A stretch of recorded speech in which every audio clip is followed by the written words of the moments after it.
Yep. Alright, so, back to, no, we didn't see Richard Nixon in the hallway. Any gap in the recording's not our fault. Just back to the interim finance committee work programs that we have going forward to the June 19th IFC meeting. The first one I was discussing was the one for, on page 1 of the expenditure detail report. We have a work program for category 21 and the food commodity budget. This is for the food processing budget category. And basically what this represents is these are the people that we send all the raw materials that we get from USDA, or all the raw food we get from the USDA. We send it out to food processors to make us pizzas for school lunches, or make us chicken nuggets for school lunches and so forth. And this is basically, this is kind of a pass-through. We get direct reimbursement from the school districts for this activity. But this year going forward, to clean up our inventory, kind of help us out as far as getting the most value for the entitlements that we get from the USDA, we've asked Clark County not to roll over their entitlements anymore. And so this means that they have to use up their cumulative entitlements over the last couple of years. So we had to do a work program so we can allow them to spend up all that authority. So that was the first one. If you turn to page 2, we have 2 other work programs coming out of the Child Food and Nutrition Program. You look at category 17. That is actually, it says commodity food on it. Actually, it represents CACFP Commodity Cash and Lieu Program. So actually, that needs to be changed as well. That stands for Child Adult Care Food Program, Cash and Lieu. And essentially, we're asking for more money, actually more authority. We've already had the money from the feds. Just asking for more authority because within the last 3 years, the number of locations serving food to at-risk school-aged children has increased in Clark County, increased from 21 locations to 115. And the Cash and Lieu program allows these groups such as 3 Square and many other groups that operate down in Las Vegas. This allows them to actually take cash in lieu of commodities and be able to go purchase their own food if they don't want to go buy USDA food. And then the other program is the Fresh Fruit and Vegetable Program. We're asking for more authority in that case as well.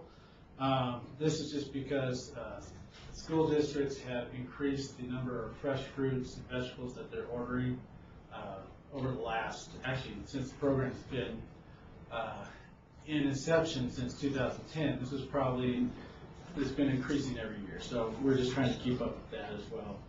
And then the last one that we have going forward to IFC is on page 6.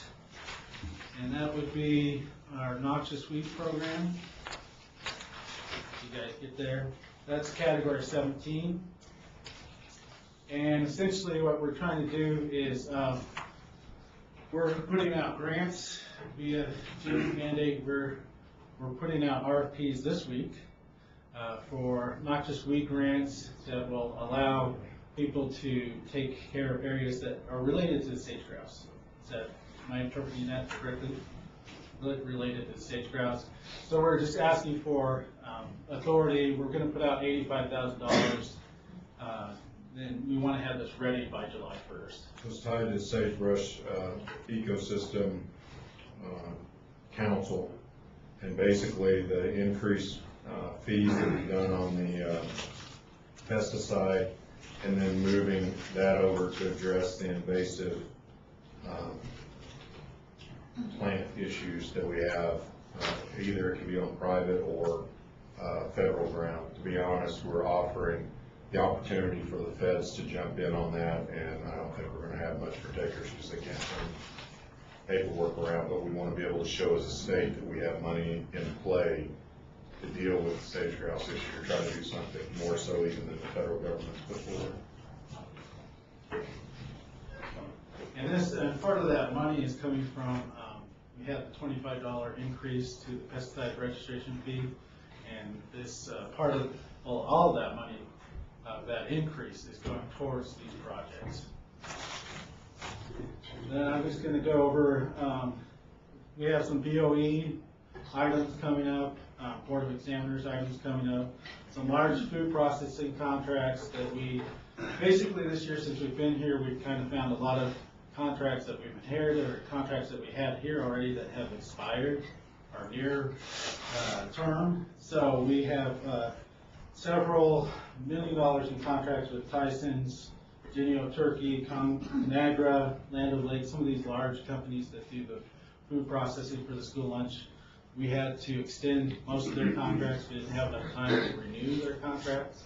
So we have those going forward in front of BOE. We also have a new lease in Las Vegas. That'll be for the food commodity program for the dry goods. That's out by the Las Vegas Speedway. And we're working on a contract to actually renew a contract for the cold storage items as well. And then, as Jim mentioned, we have the 3 vehicles. Even though they had budget approval, by statute, we have to get board examiners approval to purchase the 3 vehicles that Jim talked about earlier. So we have those going in front of board examiners. And so that should be all approved by June 10th. And then since the last time we met, we've had 2 audits finalized. I'm not going to go into depth about them, but if you guys want to have copies of them, we'll provide them to you for sure. The first one was an internal audit from the Department of Administration, and it basically caught us at our worst time because we were in transition. Essentially, the first part of the year we had 3 people dealing with a new budget of $130 million. And then we hired new people around October, December, we started hiring new people. The results are not really great. It's 30% non-compliance. Most of that had to do, again, with expired contracts, purchase orders not being issued in advance. So if anyone wants to see these, I'll provide copies of this one to you. The other one was done by the single auditor, Corey Armstrong, for the state, and that essentially looked at the child nutrition program and the large federal grants that we have with those ones. And so most of the findings, this was kind of an odd one to answer because most of the findings had to do with when the money was managed by the Department of Education. So basically I answered, yeah, the Department of Education did do this and we'll fix it. So a lot of it has to do with not filing reports on time, submitting inaccurate reports, missing paperwork and so forth. We think we've taken a lot of steps to address that, and hopefully next year we will receive the same audit, and we hope that next year none of this will be on here and that we actually won't have any corrective actions or even an audit report to talk about. Those are the things that happened in my world so far. We have the 2 policies and procedures that we actually are, these are for action, right? These are for action. I don't know. Now, sometimes explaining policy and procedures is like watching paint dry, so I don't know if you guys want me to talk about this stuff, or if you just want, if you've read it or if you've got questions, I can go over it. But essentially, we have the cell phone use policy, which basically talks about what state employees can and can't do with the state cell phone. It talks about personal phone calls, what they can and can't do, to be reasonable about your personal phone calls, be respectful of your people in cubicles when you're taking personal phone calls and so forth. Also talks a little bit about the process for purchasing the cell phones and for turning them in. I don't know if you want any more description on that. And then we have uniforms. Robert is wearing our uniforms, our new uniforms. So as part of the budgeting process, yeah, why don't you stand up, Rob? Yeah, get on the runway here, man. We'll set a table up. But there's one problem. He's the only one wearing one. I know. I thought we'd have more people in here, We'll get there. Actually, on any given day, you see quite a few people with them on. This one partly came out of the budgeting process. One of the first things we have to do is set up a uniform schedule in the budget. And then also because we were all getting new uniforms, this was the first year we've actually had uniform budget, right? And so everyone bought uniforms this year, everyone that was eligible. Not everyone in the agency is eligible to buy uniforms. Pretty much they are for people that have to be out in the field and have to have a public presence. And so this pretty much just addresses the process for buying them, the logos, the determination of colors, when you need to turn them in, how you should wear them, when you can replace them, and so forth. So if you don't have any more questions. Do we clean them, or is that the employee's That's the responsibility? employee's responsibility to clean them. Robert has to clean his own? Robert actually has to do his Yeah, my wife wanted to clean it for me. I have to do it myself. If you guys don't have any questions, then I'll kind of turn. No question. No more questions. All right. Any questions? No more? Thank you. We have a couple items here that need to be approved under this item. Item B, department policy adoption of the ADM policies 2 and 3 pertaining to telephone use and uniforms.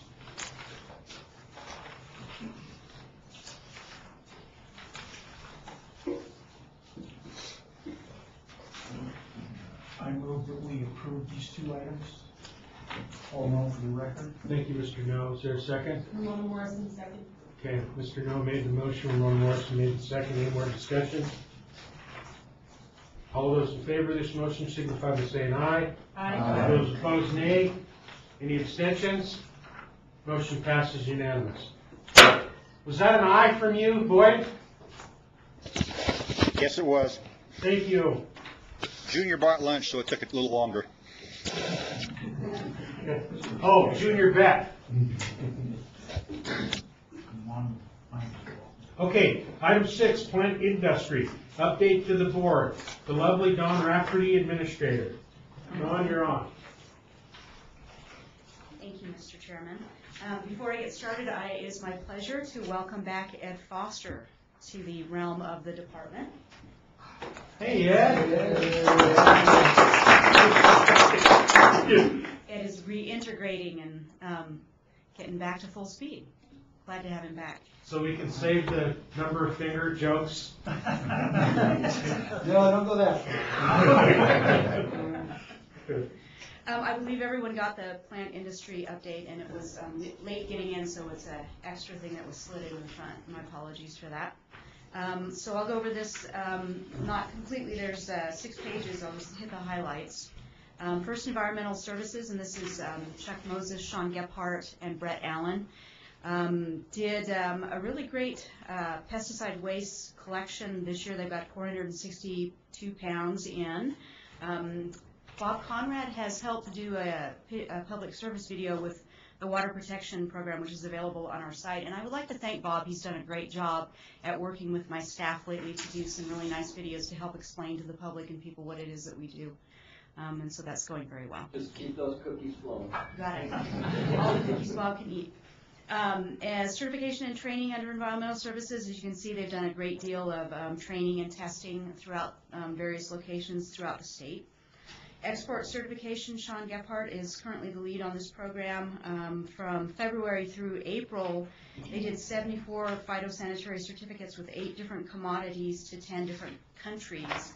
And just within May, there were 11 certificates with 6 different commodities to 5 different countries.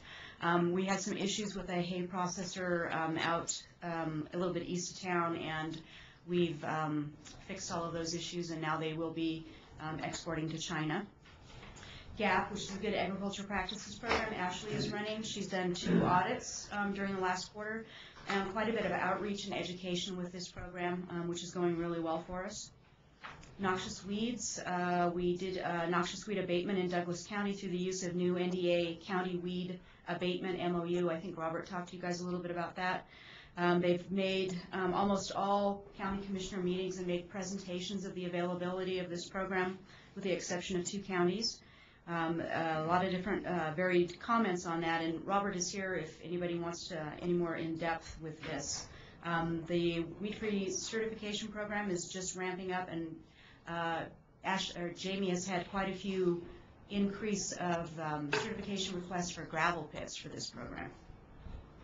Nursery, which is Peggy McKee, Zena Duranovic, and Marlea Stout, was just about at their peak recently. Southern area inspections are starting to decrease as it heats up out there. Zena and Marlea took the lead in responding to a sudden oak death traced forward notification. There was a California nursery stock that was identified as SOD positive, and so the stock from them that came here has been collected and is being sampled by Dr. Wong right now to see if any of that tastes positive. So far it's all negative. For organic, which is currently being run by Peggy McKee, Ashley Jepson, and Jamie Greer, I'm not sure if you were aware or not, Steve Marty's no longer with the department, and so these gals have taken over the organic program. We are struggling to get everyone trained up to be in compliance with NLP's requirements for having the number of staff that's required within Department of Ag so we can certify. And it looks like that's a go. We have recently hired someone. We stole an employee from Perry & Sons, and we're really, really happy to have Lindsay Dixon start next Monday with us, and she's going to help us revitalize that program. Other grants, Farm to School and Federal State Marketing Improvement Program. Ashley is doing a great job with those. A lot of trainings, a lot of surveys going out to find out what it is that people need. The state and federal marketing program was targeting Hispanic farmers to see what they need, what they would be interested in, and how help can be gotten to them. PCO licensing, I'll give a little bit of an update, but you're going to hear from Robert Levitt in a few minutes, and he can fill in where I've left out. Thus far, the program has approved 120 in-state CEU or continuing education classes for 2014. Since January, they've administered 441 operator exams, 94 principal exams, 30 agent exams, 43 restricted use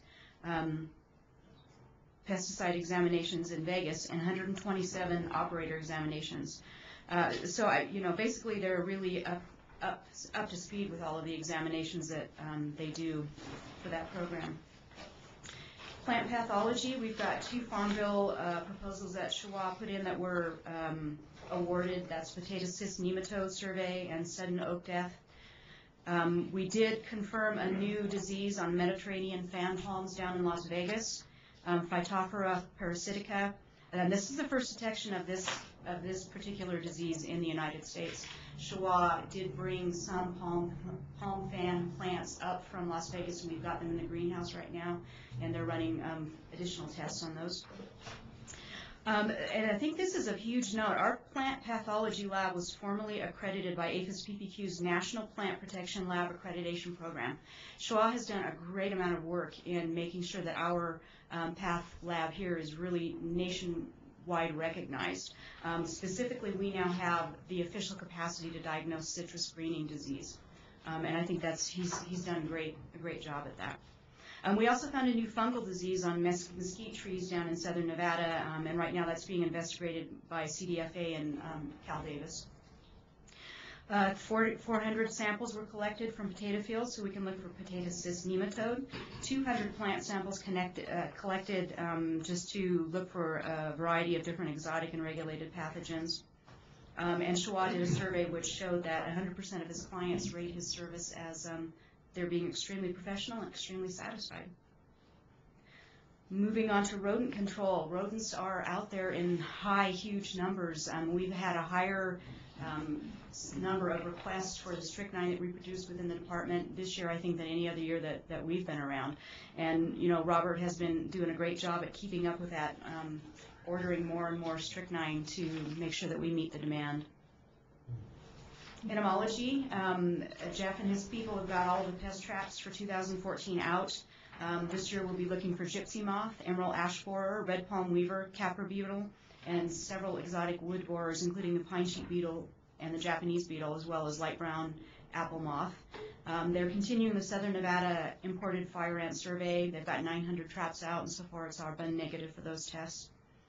Mormon crickets, we do actually have some sightings of Mormon crickets. It's the first sightings of any significant numbers in about 5 years. Spring Valley, let's see, for those, they are in northern Elko, and there's a small band outside of Empire. Grasshoppers are pretty high right now, too, specifically out by Spring Valley, east of Ely. Several of our groups are getting some interns from UNR, and these kids are really doing great jobs. Jeff has 3, I think Robert has 4, yeah. And so we're really, really glad to have that program get us some really great kids that are helping out, and maybe we'll someday find a future with us. Jeff has set out to digitize our departmental herbarium, which has kind of sat in mothballed for quite some time. Jim and I and Robert looked at it a little while ago to try to decide what we should do for it. The bulk of it is noxious weeds that have collected from as far back as the early 20s and 30s. We debated different ways of either getting it to UNR or having some other private group take it on. But now that Jeff has gotten the equipment to do a really good digitizing job on it and the interns to do it, we're really, really glad that we get to keep it in-house, and it's going to be available on our site at some point, I'm sure. Producer certificates, Peggy right now is running that, and the requests have greatly gone up for this. Part of that is because the Southern Nevada Environmental Health Division is requiring school gardens and any producer selling to restaurants to obtain a producer certificate. Washoe County and state health divisions still are continuing to require the producer certificate for locally produced eggs, as well as for any sales to restaurants and to certain farmers markets. And lastly is our international man of mystery, marketing, who's not in here right now, Jeff, and I don't know how much, try not to be redundant, has done just a real whirlwind trip around Shanghai in March, Beijing in March, Canada with a director in April, another trade show in Geneva in May. As far as Nevada companies, he's assisted with Nature's Bakery, DFA Dairy Plant, Kimmy Candy, Grail Mundi, Corral LLC, Flavor Consultants, and Frankavit Distillers to help them with exports. As far as economic development goes, he again went with a director and met with 6 California companies on an NV Energy tour to discuss their expansion to Nevada. He's currently working with locating a fish farm to northwest Nevada. It's estimated that this project would produce 10,000 tons of fish annually and create 300 to 400 jobs. And then he's got just a whole bunch of other companies that he's working with, and Jeff's been doing another really great job working with our people too, and I'm appreciative of his efforts. Any questions? Mom, what's going on with the moths? The moths? Yeah. They're here. Gypsy moths and the emerald ash borer. Have there been any detected here? No, correct, no. There's lots of moths going on out there right now. You know, Jeff would have to address that more in depth. I can answer a little bit. I spoke with Jeff this morning. He's actually going out in the field today to look, and we might be posting up some information here in the near future. Yeah, we're aware of it. He's going out to investigate. Cool. So, yeah. We're on it. The ultraviolet zappers are hot sale right now until they blow up. Good thing the moths don't bite. And Paul, did you have a question on the nursery and the Christmas trees? Yeah, I did have a question on Christmas tree vendors that come in for the season and set up. Are they required to have nursery license or just business license? Do you know off the top of your head? I would imagine that they have to have both. I mean, if they're selling in Nevada, depending on if they're doing it independently or if they're with, one of the grocery stores or Lowe's or whatever. No, the real question is on the independents that just come in and set up on lots. I would imagine that they have to have at least a temporary business license. Like the Boy Well, the business license, I know they have to, but the nursery one? the nursery license, are they under any regulation by the ag I department? know that they are in contact with Peggy, but I'm not sure exactly what level of licensing that she requires from them. They're not licensed, so there's an issue. But I know that they contact her. I'll find out for you. I'll Okay, know the names. thanks. Are we going to beat up on the Boy Scouts? Not if they keep giving us cookies. Wait, no, it's not. Any other Poor little questions? guys. Well, our main concern is, these people come in, they don't hire any local people, they just use their own employees. They have a trailer that they live on the premises. They set up, they don't have to pay for any of the infrastructure or anything that the people, local business owners have to pay. And none of that money stays in the communities, in the towns. It's all taken back with them out of state. Short-term lease on the property and that's it. Like the fruit salesman on the side of the road? Fresh picked that day? What country? Thank you, Don. Yeah, just something I think we ought to check into. All right, so we got some action here. Mr. Levitt, would you like to introduce this and we'll get it voted on? And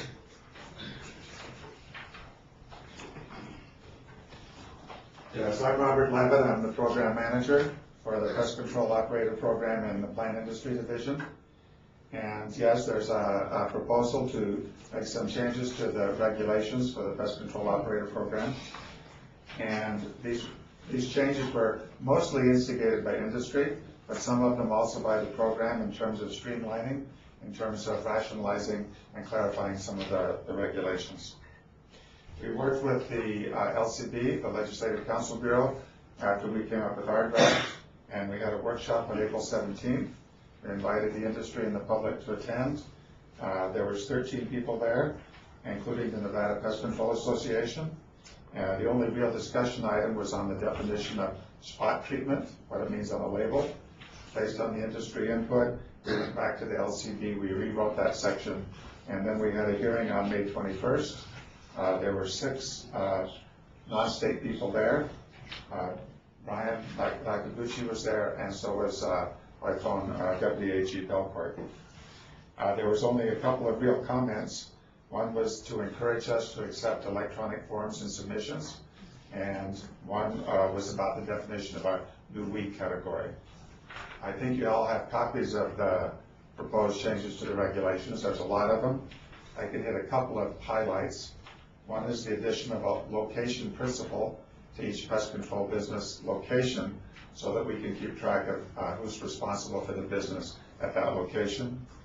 One is addition of an inactive license provision to give people the ability to leave the business for a short period of time, but keep up their continuing education and other requirements in case they want to re-enter.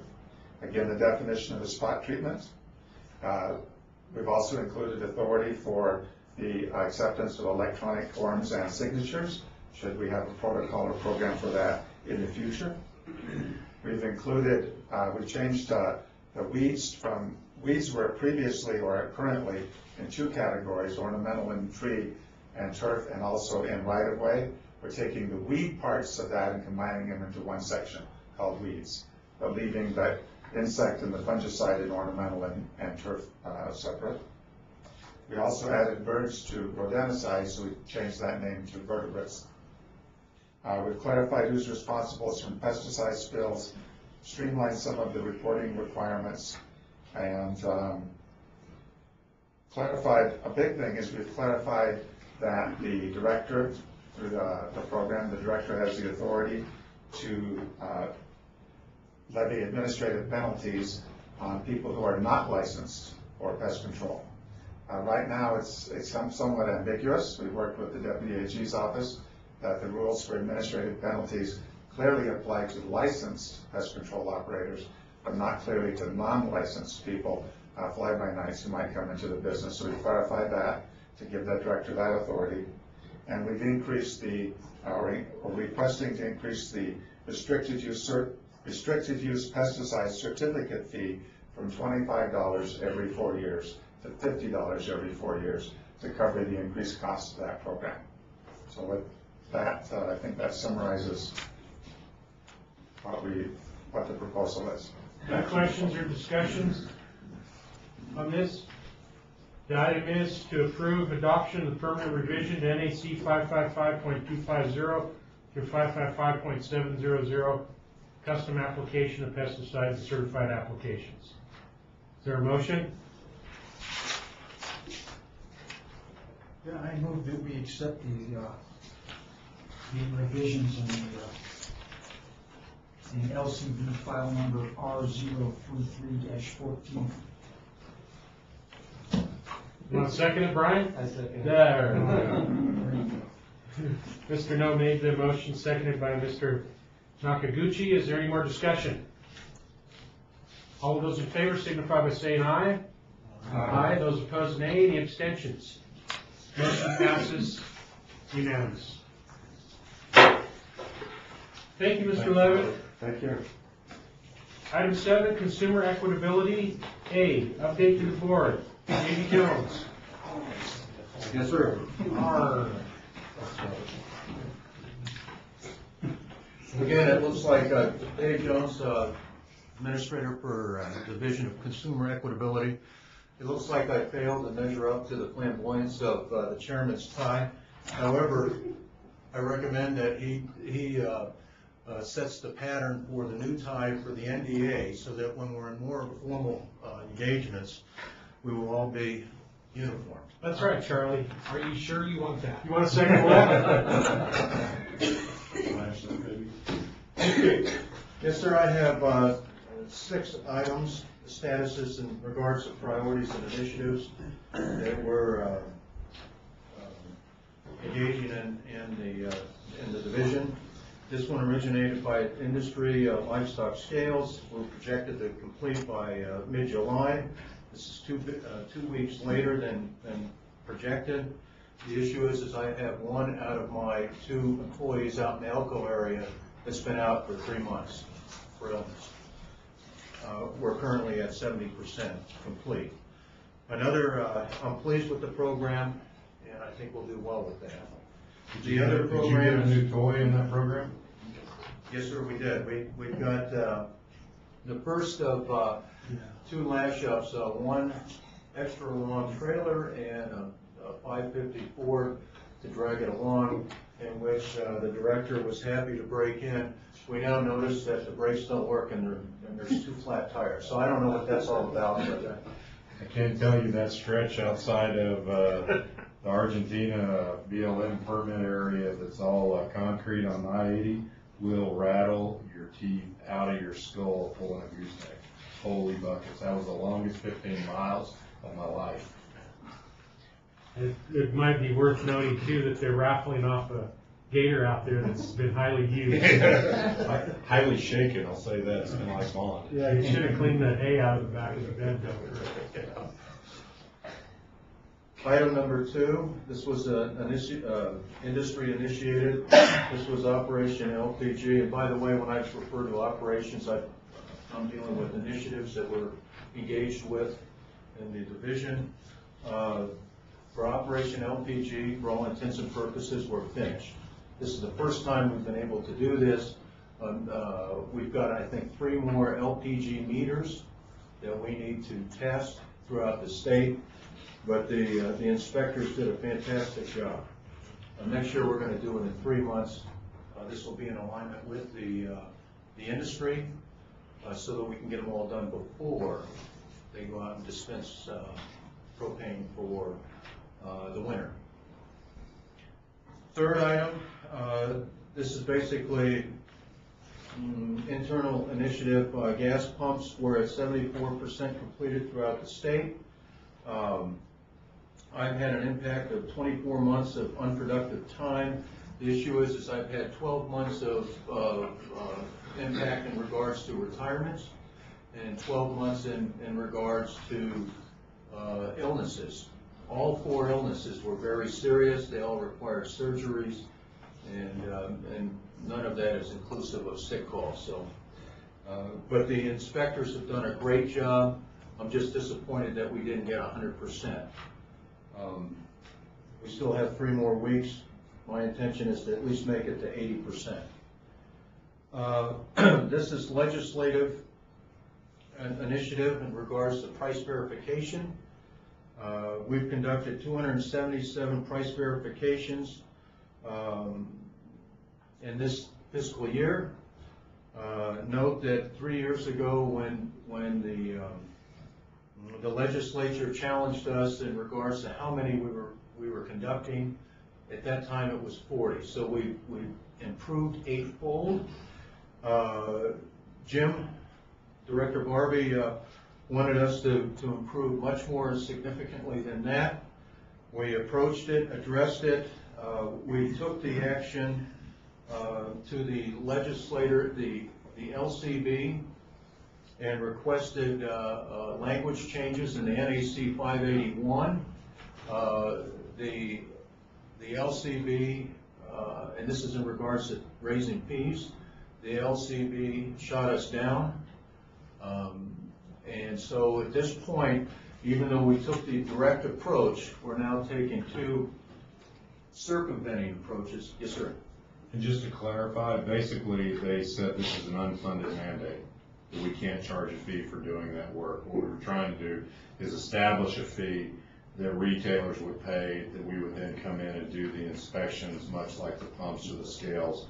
And they basically said that because it's an actual inspection and not a certificate or a license, that we were not, we do not have the authority to create a fee in that area, which we went back and forth on.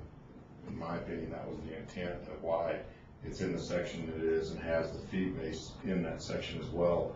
So basically, we're kind of at scratch one, and we'll have to figure it out during the session, but otherwise, we can't. That's a lot of inspections that would have to happen to do anything in terms of scale of significance to not have a fee that's supporting those activities. Sorry. No, that's great. I appreciate it. I had to swallow after talking so fast. But to put it in perspective, 5,800 retail locations throughout the state of Nevada. We thought we did pretty good with hitting 277 for the year. The guys did a great job doing it. We were looking at plussing that up to 1,800 on an annual basis with a database that would support it. And the aggregate dollars came out, I believe, to about $150,000 with a plus up of staff of 2 and the database. So in order to achieve that, what we're looking at doing is the department is now initiating an omnibus bill that is going to be inclusive, to change 3 words in the annual license fee to include a generation of fees to support price verifications. And on the other side of the house is we do pretty good in our budget, and we're going to take a calculated risk and put in for 2 additional inspector positions. So should we get shot down, our intention is to meet the 1,800 inspections on an annual basis without the raising of fees. And we're still kind of playing with that thought. But we're going to circumvent that, them shooting us down for generation of fees. Item number 4, Operation Invoice Dollar Recovery. As of the end of May, we've recovered $47,444.50, thanks to Brandon Harmon taking initiative, getting into the computer system, figuring it all out. This was his initiative. He made it happen, and the department is putting him in for the Governor's Merit Award. That's what kind of work he did. From inception through fruition, he made it happen. Very impressive deal. The 6th one, I will defer to the state's fuel chemist. He'll specify what we're going to be doing. And this is in regards to the board members. Anderson's concerned that we are in alignment with industries and whatnot, the standards. Before I defer over to Mr. Strajewski, just some side notes here. We welcome Michael Gower as our new Northern Weights and Measures Inspector 4/Supervisor position. And then we've got, thanks to Jim, the Director Barbie, in regards to the all-staff meeting, which was absolutely spectacular. I think the key note coming out of that is that it highly promoted two-way communication. That was a big deal. My troops loved it. Subject to your questions, I'll defer to Mr. Strajewski, and then I will come back up for one action item. Thank you. Go ahead, Jim. Just wanted to make you aware and commend you publicly that in our ride around with J.J. Gokachia this last week, one of the comments that he specifically made was commending you and your staff on the work that they've done on the livestock scales in the last couple of years, and how what was a fairly, I don't want to say controversial is not the right word, but a significant issue, the industry, the cattlemen in the state feel that it has been resolved in a very positive, a very great manner, and they recognize that your leadership on that and the staff commitment that you have has made that happen. So I wanted to make sure and pass that along to you. You're to be commended on that. Thank you. Thanks, boss, and I'll pass it on to the troops. Okay, Mr. Bill. Got one more question. Oh, Pete, I'm sorry. Yeah, Pete Garza, I have one question on the weights and measures. Have they changed the dates to an earlier time of the year for one of our neighbors the other day, knowing that I'm on the Board of Ag? Some of these scales are in locations that are high in altitude, and anyway, to let you know what happened, there's a ranch that's been subdivided, but the people still get to use the scales from the outside, and anyway, they went in there the other day in water and really tore up a lot of ground, and the people were upset to the point where they're ready to kick the rancher out of them scales. And somehow they need to be able to understand when and where you will go into a place. You mean the ag people tore up the ground? Yeah, the weights and measures, it was nothing but a mud hole in front of the scales due to the elevation and the time of the year and the moisture. They still went in there and tried to do it, and they made a huge mess on that guy's property, and he come back to the guy that actually owns the scales on his property and said if that happened again, that there'd never be another person step on them scales. That could be very detrimental to that person's operation. And my answer to that is we were just as frustrated because we had to get the tractor towed out of it. In fact, in going this way, we honed this livestock scales program down in 3 months.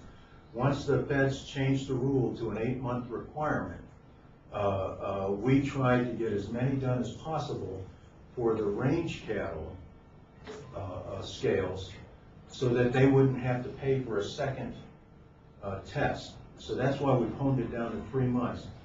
Last year we didn't incur that problem. This year we did in one specific case. My assumption is it's the same one we're talking about. We did get the tractor stuck in that area.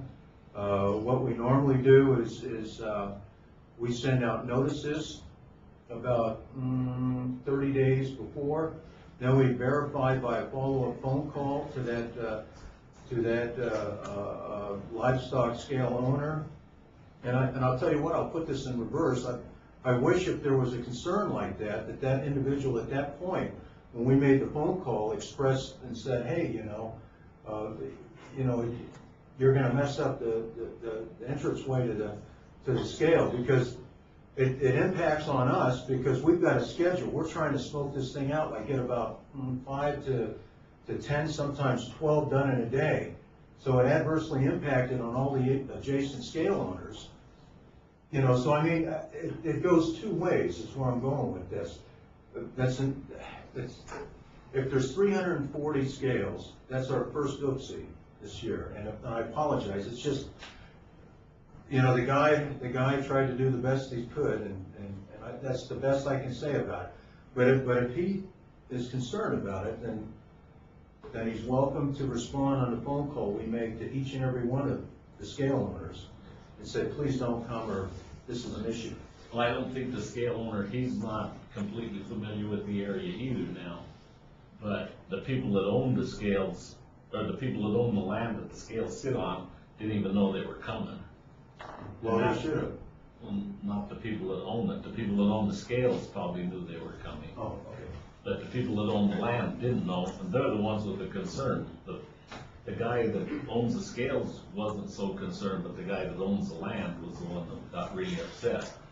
But it still comes to a common sense approach. I mean, if you see quicksand out there, that he shouldn't have went in it, and it could have been I've got pictures, it looks like it's just green grass until you go right in it, and then you're down about 1.5 feet, and I can I'll take take any good idea you got. And Pete, I can take some responsibility on this. You gotta understand, I put a hell of a lot of pressure on them to get these done because of the pressure that we receive from the industry that they're trying to get it done at a time period where you only have to certify once a year versus twice a year, where you have to have us come in, and you have to have the, what are they called, the private agent or whatever come in. RSA.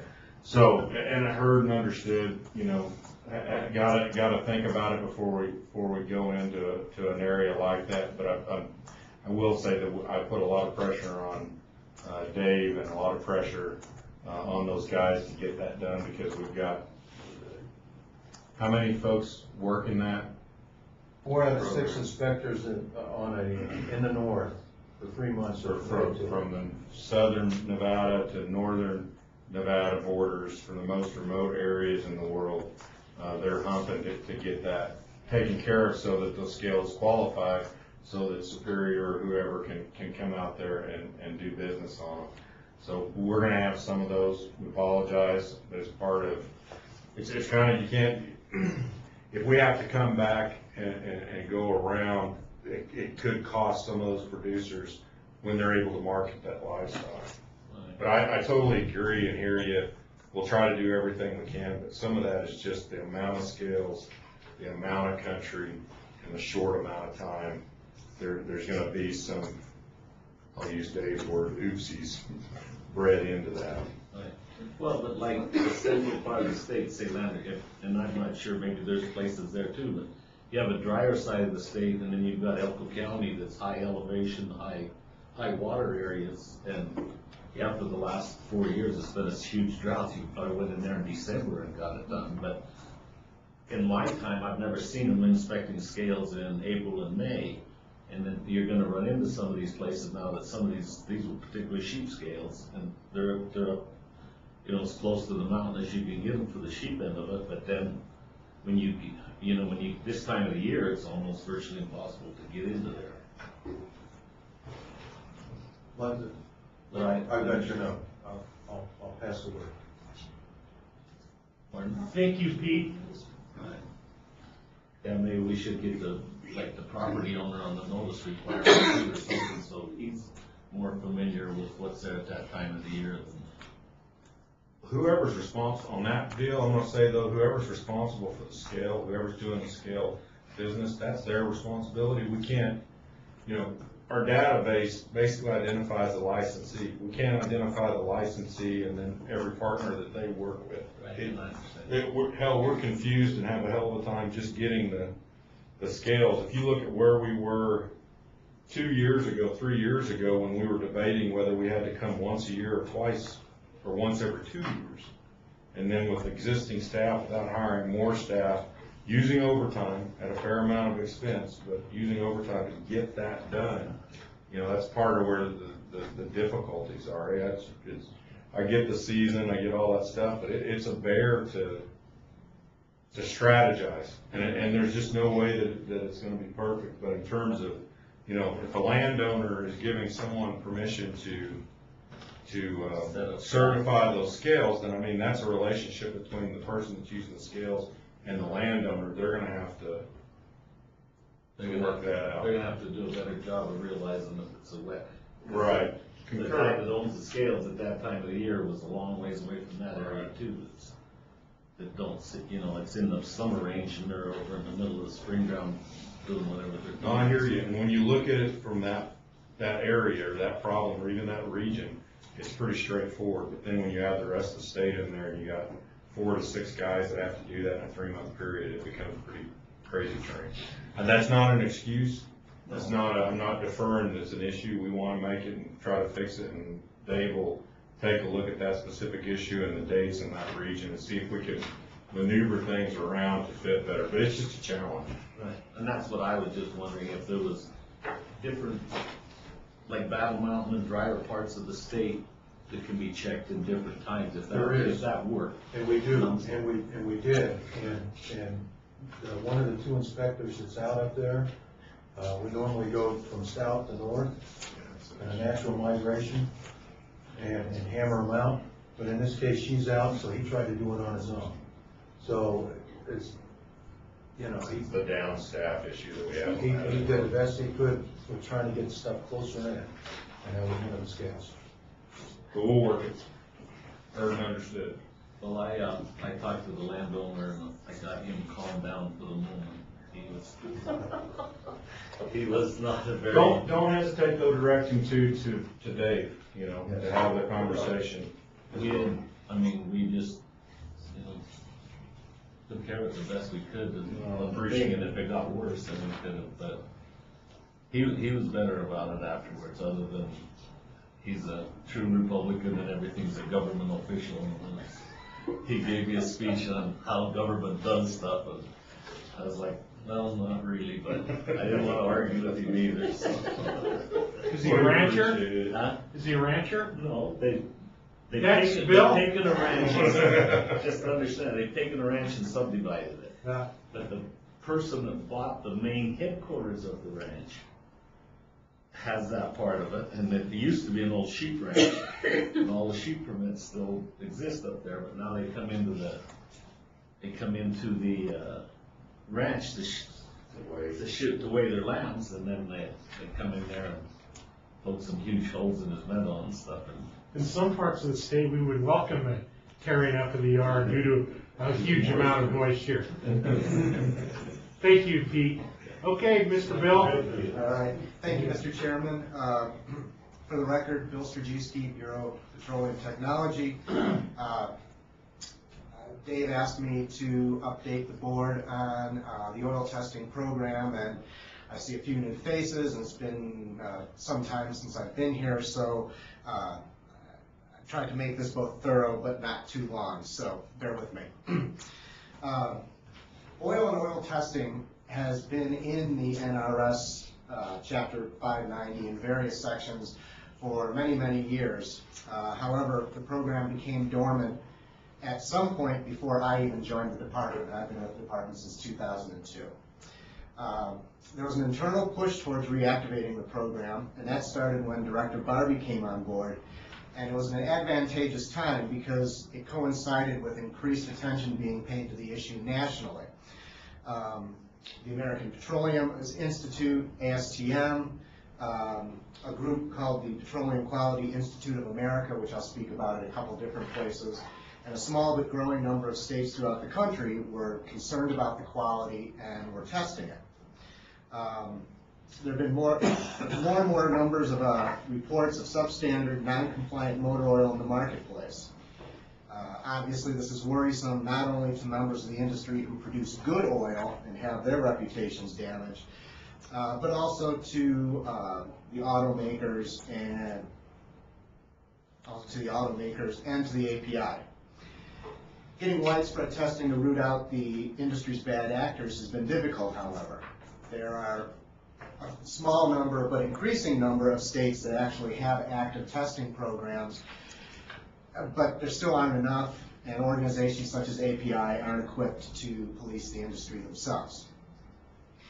This is one of the places where PQIA comes in, the Petroleum Quality Institute of America. It's a New Jersey-based private entity that receives funding from a number of sources in the motor oil industry, the big oil makers, additive makers, and so on. And PQIA acts as a clearinghouse of information and data, and they're pretty vocal about it, not in a rabble-rousing way in the media, but just making it known who the bad actors are and what their products are. And they work with state testing programs in data exchanges. They receive some of the data that the states produce, and they do some testing and then provide that information back to the states. I was at the National Weights and Measures meeting in January and was able to see a talk by the president of PQIA, Thomas Graham. Dave's going to be able to see, I think, essentially the same presentation next month at the national meeting. And I also was able to meet with Mr. Glenn, and talking to him and a couple of my counterparts in other states got an even better idea of how to visualize how the program could operate. To get the program operational, however, we've needed to move in two different paths. One was getting funding for and procuring current necessary analytical equipment, and also making small but important changes and updates to the NRS. I'll address these in turn. The lab component, there are three analyses that we are currently equipped to do in-house. Testing, motor oil, you think of motor oil, you think of viscosity. It's the entire point of it.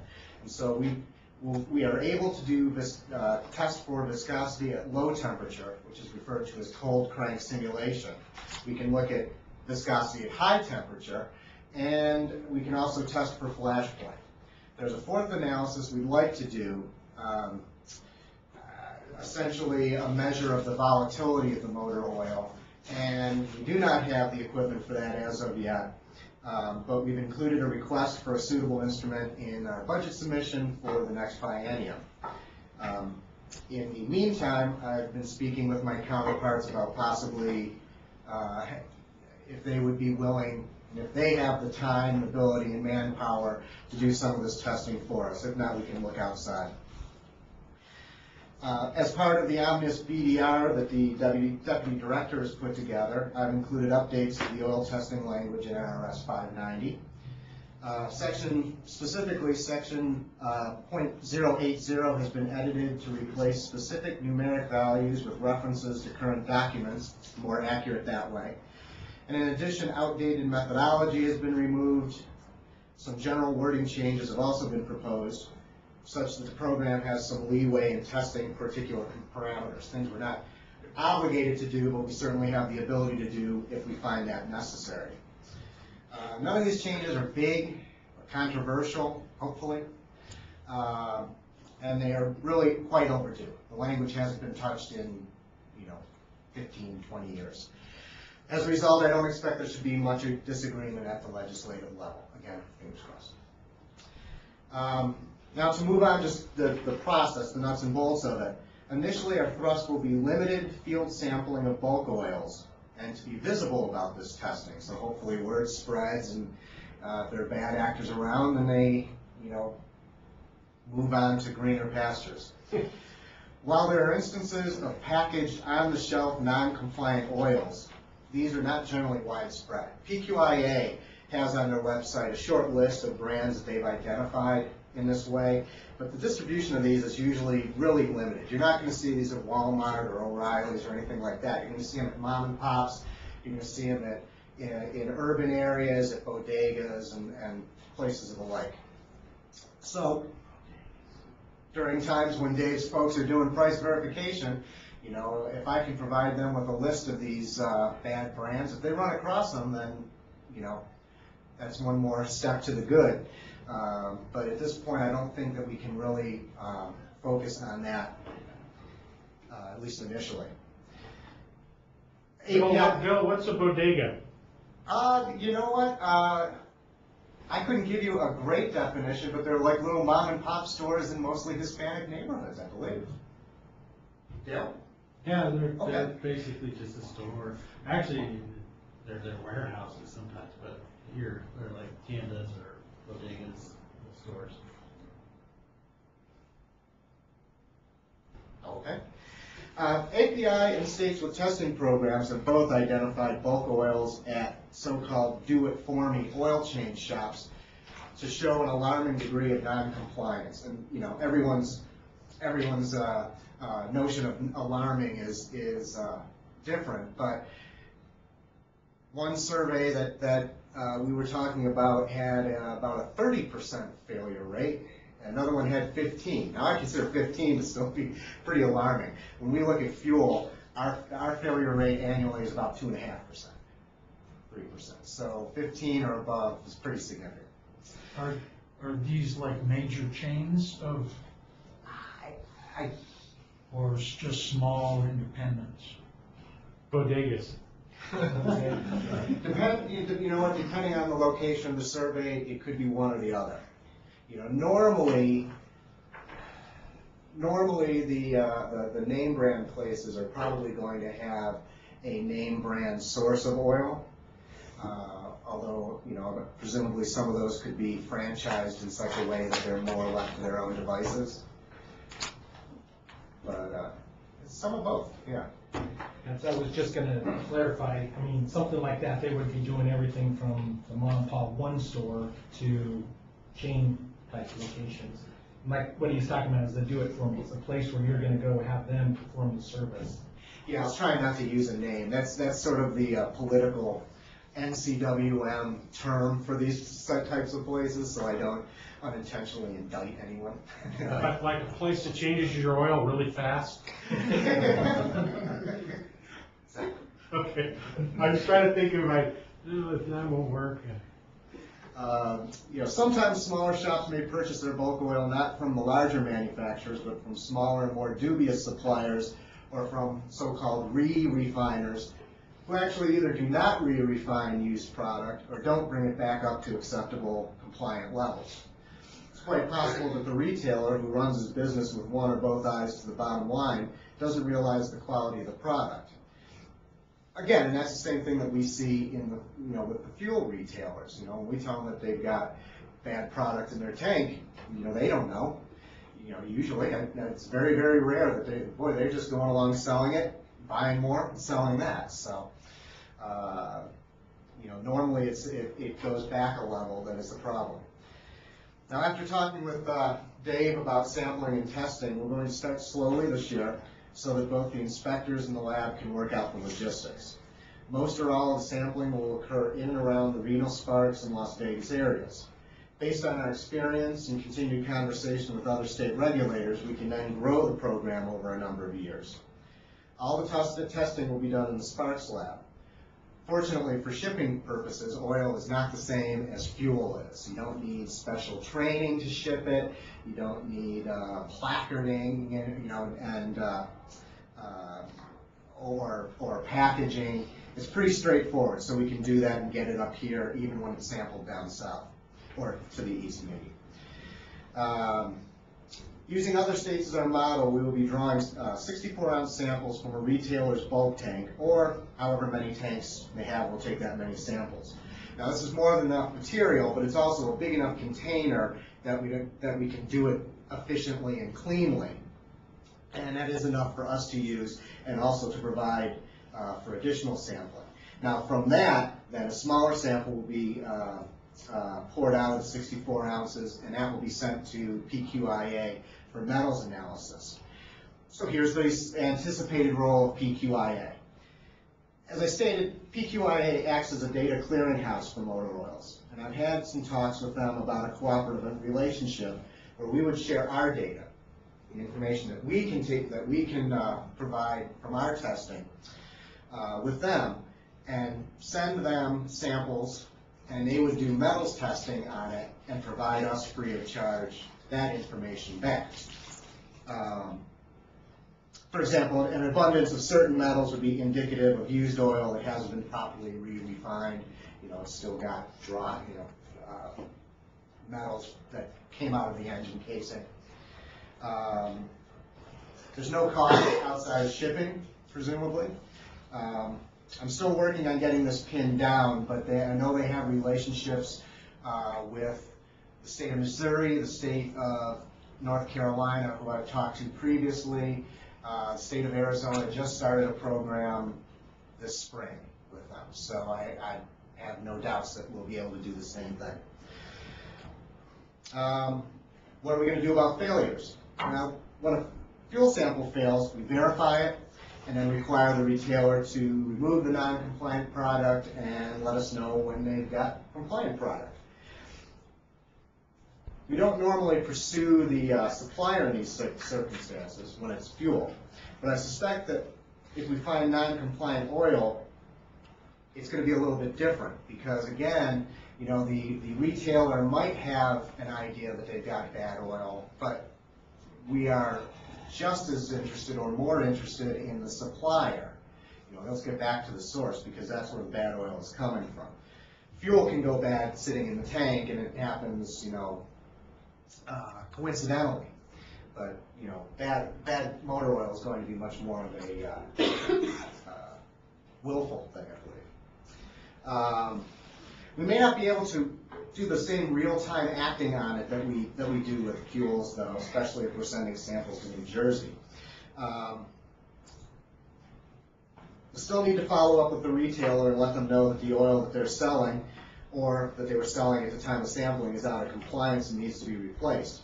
But just as importantly, we need to track back from them to their supplier to see if this is a company that we may need to take action against. In general, again, using fuels as an analogous situation, you know, we don't have to go that route. You know, the fuel companies are sorry to be shown with, you know, out of stock fuel. The retailers don't want to be shown as not being able to sell fuel. So everybody, you know, gets on board, and there's not much pushback, and hopefully that's the case here as well. And finally, and for the future, I think our path is going to be, you know, pretty clear. Going from limited sampling and testing, fine-tuning our processes, both in the collection and in the analysis, and then with the action beyond that. Continuing to work with other states in the PQIA and the API to round out the testing we're not able to do ourselves, take regulatory action where we find problems, and steer our NRS changes and instrument requests through the next legislative session, and then just continue growing the program from there. Thank you very much. If anybody has questions? Yes, sir. Yes, do me a favor, put in perspective, how many other states are going through this oil testing program? This might be interesting. You know, I don't have, because I think there's a lot of states that are at sort of the same boat that we are, that their ears are up, and I'm not sure exactly where they are, but I only know of about half a dozen right now. And they're all sort of spread out. California does it, Arizona does it, North Carolina does it, Missouri, somebody in the Northeast, maybe Pennsylvania, and that's about it. Just wanted to say that all of us in the petroleum industry that are concerned about quality are very thankful to see this coming about. I was telling Bill I was in Las Vegas last week at a meeting, and our company performs routine sampling as well as who we buy our product from. They require routine sampling. We also ran some samples from some companies that are out of this region that were importing product. And one of the samples that we were talking about last week, that was a motor oil tested with no additives at all. It was just plain oil, no anti-foam or any of the players that you need in an engine oil. So again, for us, this is a good thing to see it come on the market. Well, it's kind of odd to me why someone would, obviously they have no choice in paying higher dollar amounts for gas, then go and try to find the cheapest oil they can because it's relative, but a barrel of oil is $700, almost $800 now. So it's been increased extremely high. Bill, I have a question for you in relationship to oil. Okay. Viscosity would be very important, and I never thought about a cheap oil company. You know, that's pretty important. But now with the new EPA regulations on engines, your tier engines, we now have the low sulfur oils that have to be used in the newer diesel trucks and pickups. Is that something we keep an eye on? I mean, I wouldn't go buy a name I didn't know, but we buy a good name oil. But that would be really important to know if it was the low sulfur oil. Well, I agree, Dave. To be honest, I haven't had any talks about it, but it wouldn't surprise me if it, you know, gets into sites upcoming, that's. Because it wasn't just fuel. I think we all get taught that the fuel had to be really refined to meet the new requirements, but the oils had to be dealt with just as much. And that would go to the additive side of things. I mean, I would think when you send those off, that would be some of the stuff they'd be checking for. That's right, yeah. Zinc and things like that would also be in there. Since we're not capable of determining additive types and amounts and things like that with our testing, so certainly that would be something that would happen with the metals testing. Charlie? I have just a general question. We only test the product, we don't test safety, like whether or not the machine's grounded and if it has an automatic shut off, or do we? I always was unclear with that. Certainly not my program. Your department? My program, you know, Well, it has to be maybe black for they- me to be but- concerned with that. But you know, sometimes you go to these little places and they don't have the proper nozzle, doesn't automatically shut off. Well, it shuts off usually, Right. but if Sure. you can't drive off and the machine shuts off, is that part of our responsibility, or? I would defer to Dave on that side of it. Yeah, that's more, that's the weights and measures side of the house. Did you hear my question? I'm sorry. Oops, I'm embarrassed to say no. I don't know where we start, I know where we start, but I don't know where we stop. Do we check out safety, like, for instance, if a like a gas machine, pump is not grounded properly, or if it doesn't have an automatic shut off, or maybe does it not have the proper disconnect in case the driver drives off with it, it's stuck in his. Do we do that, or is it just out, is it? The answer is partial yes, and for example, if there's metal showing, we shut down the pumps. So we do So the that. internal part of the pump is not working properly? Is that right? Am I? You're ahead of me on this one. Well, where do we stop? We're not responsible for the safety side of it, are we? Or, I don't know. I don't believe we are. We are responsible for the testing of what the registered service agent has done when he put that piece of equipment in the service. For example, this is the best way I can explain it. We get inquiries from the press. The press is looking at what we've done for enforcement. And what I have to convey to them is that we are making sure that the maintenance guys are the ones that put the pump in the service correctly. And we're primarily dealing with measurements. If we do happen to see something that's a safety concern, it will be mentioned on the certificate. And I've checked certificates, and the only ones that I've seen that really surfaced was any kind of metal showing on the pumps and the hose and so on and so forth, and the Nozzle. Yeah, thank you. So I guess I owe you a better answer than that, but that's what I've seen in terms of any kind of safety issues regarding the pumps. Okay, draw your attention to liquid propane gas.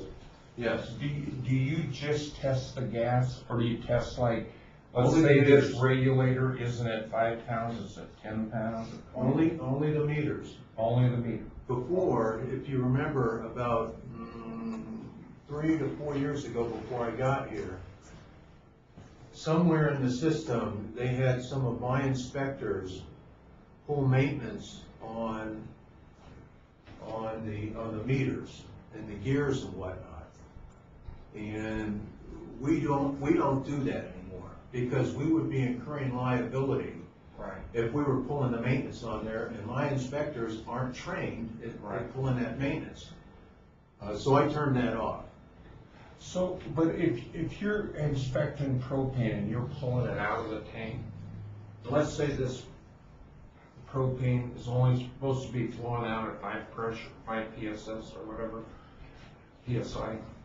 and it's at 10, do you measure that or not? I You don't have an back- answer for that, because what we do is we measure the quantity, Yeah. not the PSI. Propane's a liquid transfer anyways, Charlie. And the propane that Okay, you're talking you're about, pulling from the bottom, not from the top. You're not pulling the gas. Am I right? Answer is, we're pulling it's not a gas, it's a liquid. When we measure it, check. Okay. they're checking the Thank measurement. you. There's I- the that state, makes sense. the state has a state propane and butane, safety board or commission. Somebody else. And they do the actual safety inspection on those. That is one of the things that we're proposing up the chain, that maybe that group should be married to this group, and those people could do that at the same time, one time, versus having multiple state groups go look at the same thing relative to efficiency. I do know that. That's one that we're working on and looking at right now. I'm not sure where that's gonna go, but that's one of our potential proposals during the next legislative session. Okay, thank you. But we don't monitor natural gas metering. Well, the best answer I can give you on that one is on March 20th. What we've done is we witnessed the test by an NTEP approved device by the installer of that piece of equipment. And now I'm gonna be guessing, but there may be 20 of them in the state of Nevada, for example. The National Association doesn't have a way to really measure it. We don't have the equipment, we don't have the training,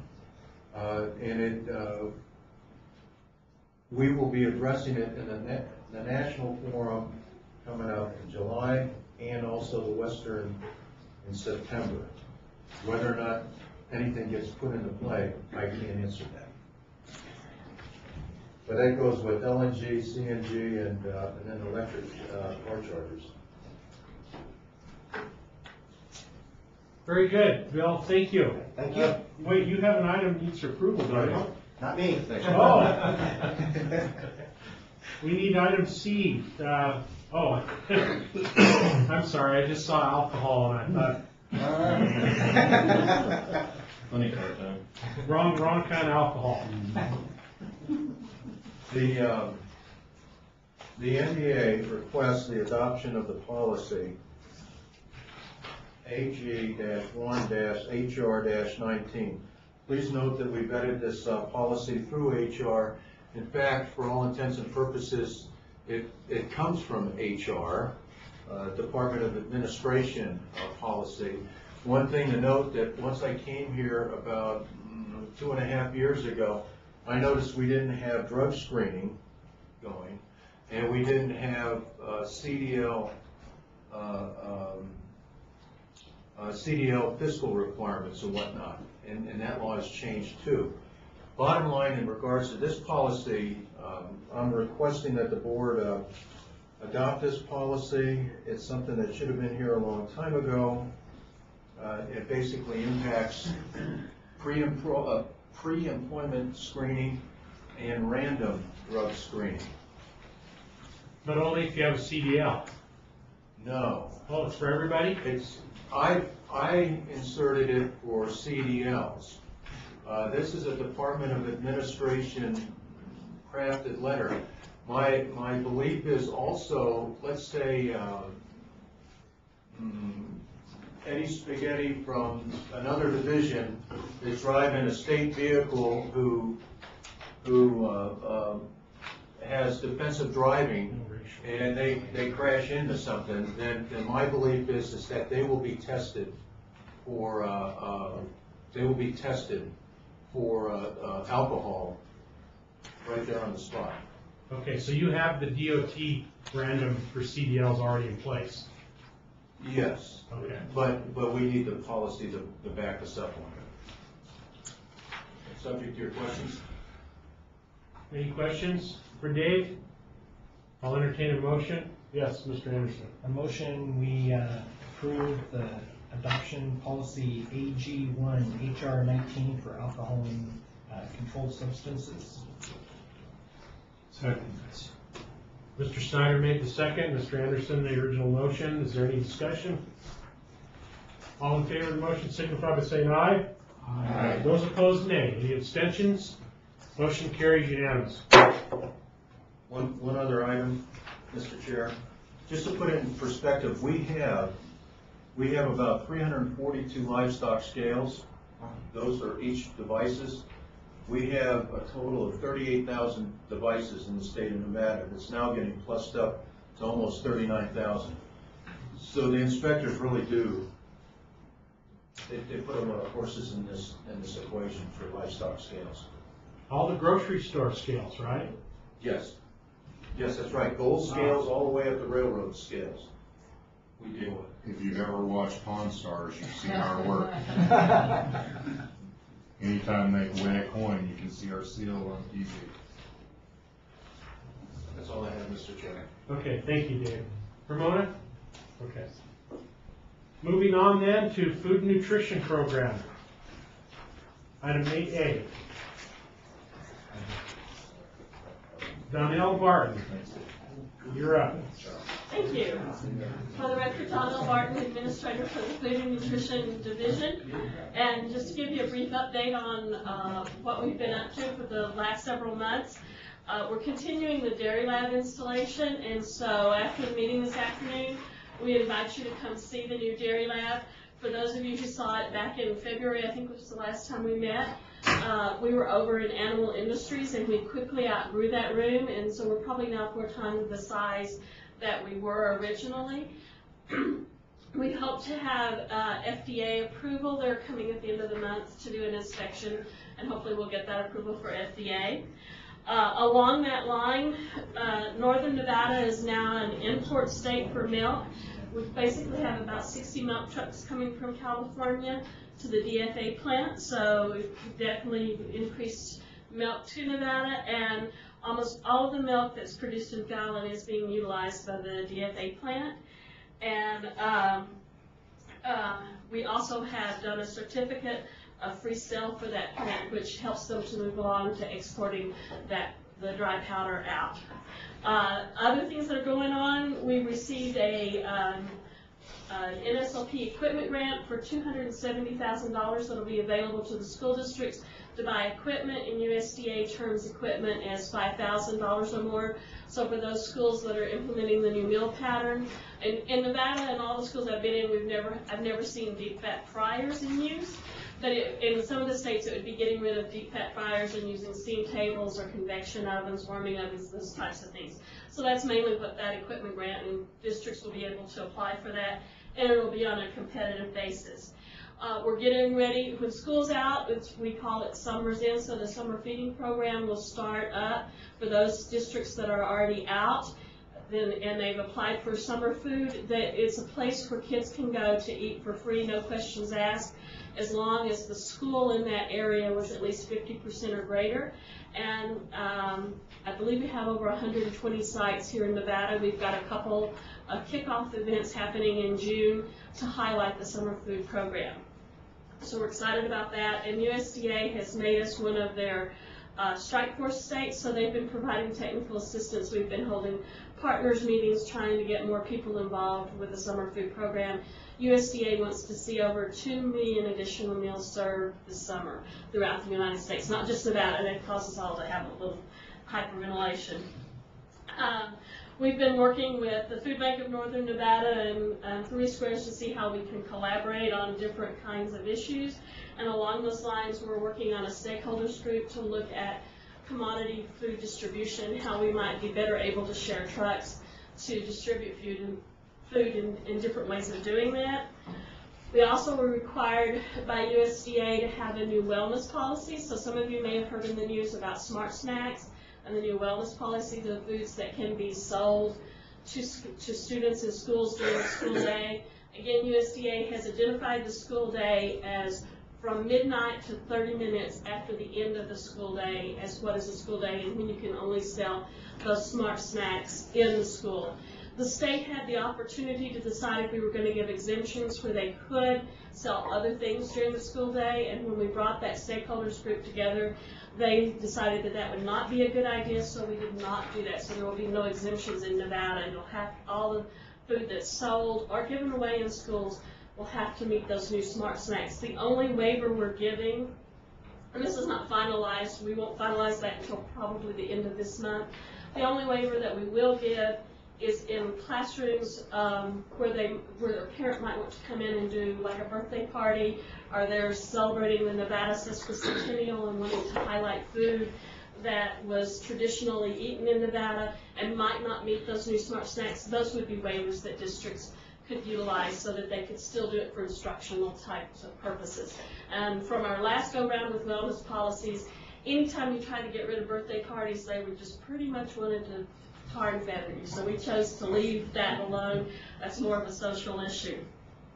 I got a question. How about school events in the evening? Then, if it goes till midnight, I mean, you So- see the drawing department doing a play, and then they have. And they'd be fine, because it No. starts at midnight, so at Oh, midnight I see. On till that end of it. 3 o'clock. Gotcha. Yeah. I went the other direction. Okay. Yeah. So like most schools are usually out by 2:30 or 3. So 30 minutes after school's out, they can do anything that they want to. USDA doesn't want any signage that's promoting unhealthy foods, and I don't ever say unhealthy foods because it's really how much and how often. But as an example, any of your cola products, oftentimes you'll see that on the scoreboards in different places. USDA is wanting that signage, that marketing change, but they have kind of stepped back from that and said as contracts end, then they're wanting schools to renegotiate those contracts. So like with Coca-Cola, it'd be Dasani instead of Coke, as an example. And USDA had said that at the high school level, they could serve carbonated beverages that were 5 calories or less. I know it gets complicated. And the state decided no carbonated beverages. So at any grade level, no carbonated beverage. So that was kind of the things that made our policy a little bit different. And if you're interested in learning more about the policy or knowing more about it, it is posted on the NDA website under the child nutrition heading, and you're welcome to go in and look at the policy and provide us comments. Oh, and flavored milk. Flavored milk you can have. And they can still pack a Twinkie and a Coke into school in a brown paper bag? They sure can. And if they want to make a good college fund, they can sell it on the side. Yeah, 2 Cokes and 2. I will tell you the reason that we did put into our policy that anything sold or given away on campus has to meet the Smart Snacks policy. When we first started out back in 2006, county students were quite inventive, and so they would sell a napkin and give you a donut. And they've got some other inventive little tricks, so that's why we've written the policy that way. But it's okay to sell pencils and paper? Yes, sir. We highly encourage that. Oh, boy. And then, I'm glad my kids are... I know. We've got a new warehouse that we'll be utilizing in Las Vegas. It's out there by the Motor Speedway. We'll move in on July 1st. So if any of you are interested in the races, I understand that the warehouse is very close to the raceway and has a good viewpoint. I haven't been there yet, but that's what they tell me. Bring your own chair on the roof. There you go. We've purchased a Freightliner tractor trailer that we'll use to take commodity products out to Ely and Elko and points in between. So we hope to get that before July 1st. We've hired a new information technology professional to help with building some of our web-based systems, and we've hired 2 quality assurance specialists. We're looking for a new nutritionist program professional. On our services side, we have the food distribution program on Indian reservations. So we served 12 different reservations in Nevada. So encouraging them to use those commodity products. We do a cook-off every year. So we held those cook-offs, and they have to use at least 3 commodity products. Bob went with us out to Dresslerville and sampled some of the products. At the Dresslerville one, they had chili, macaroni and cheese, a stew, and a casserole. So it was interesting to see how they were using some of those commodity products to make recipes. We've licensed 2 new businesses down in Las Vegas. My favorite one is Bluebell Ice Cream. If any of you have ever been to Texas or from Texas, they'll be a distributor there. So I'm personally excited about seeing them come in. In Fallon, we have a new goat dairy farm. They have about 2,000 goats, and they'll be producing milk for cheese, and then I believe it's going to California. And I told you that we had already tested the DFA dry powder plant and the certificate of free sale. We've been doing program reviews on the National School Lunch Program to ensure that those districts are now meeting the new meal pattern, and of all the districts that we did, yes, sir. I'm sorry to interrupt. Do you also check the goat milk that goes, I think it goes over? We do test, yes. But it's verified too. But all this milk going to the powder milk plant, it's just from Fallon? Or And all of Fallon's milk? All of Fallon's milk is going to the dry powder plant. Plus, they said there was about 20 trucks coming in from California a week with milk for the plant. They completed 22 dairy inspection farms, and the other big thing that's going on in the National School Lunch Program is called the Community Eligibility Provision. So if schools have certain levels of direct certification through the SNAP, what used to be known as Food Stamps program, then all kids can eat for free in that school. And Clark County has 10 schools that are going to go on the CEP program. Nye County is looking at maybe their whole district going on. They have until July 1st to notify us. So we're hoping that will increase participation in the program, because it will not identify, they're not supposed to overtly identify children that are in the program, and this is just another way to help keep from that overt identification. We've been doing trainings and presentations. We've done quite a few summer food service trainings, and we did trainings for the Senior Farmers Market and for the at-risk programs in child care. Then there's a long list of participation of where staff have been training. So Anna and her staff have been going to get certifications for the new dairy lab. There's been a lot of USDA trainings that we've been participating in. Both Jim and I were appointed to the Council on Food Security, which is supposed to be looking at ways to end hunger. And then the Food Bank of Northern Nevada was awarded the Sunshine Award for their participation in summer food from last year. USDA is a little slow in getting back to us, but that was an award that was recently presented. So any questions? Donnell, Yes, I have an important question to ask you. Okay. When Paul Anderson needs an important load of fuel to get from point A to point B, getting there is really important. Paul Anderson's company picks Kenworth to take it there. When we have our cattle shipped and we take our cattle, we want them to get there safely, and we don't want them broke down and getting too hot, and we take them into Kenworth. And you just told me that you're taking food to 400 kids in a Freightliner? Yes. Well, it's not as important. And the only thing, my only defense is they were the lowest bidder. No! It's government, what you wanted to hear. I used to sell it, you want me to tell you no? All right.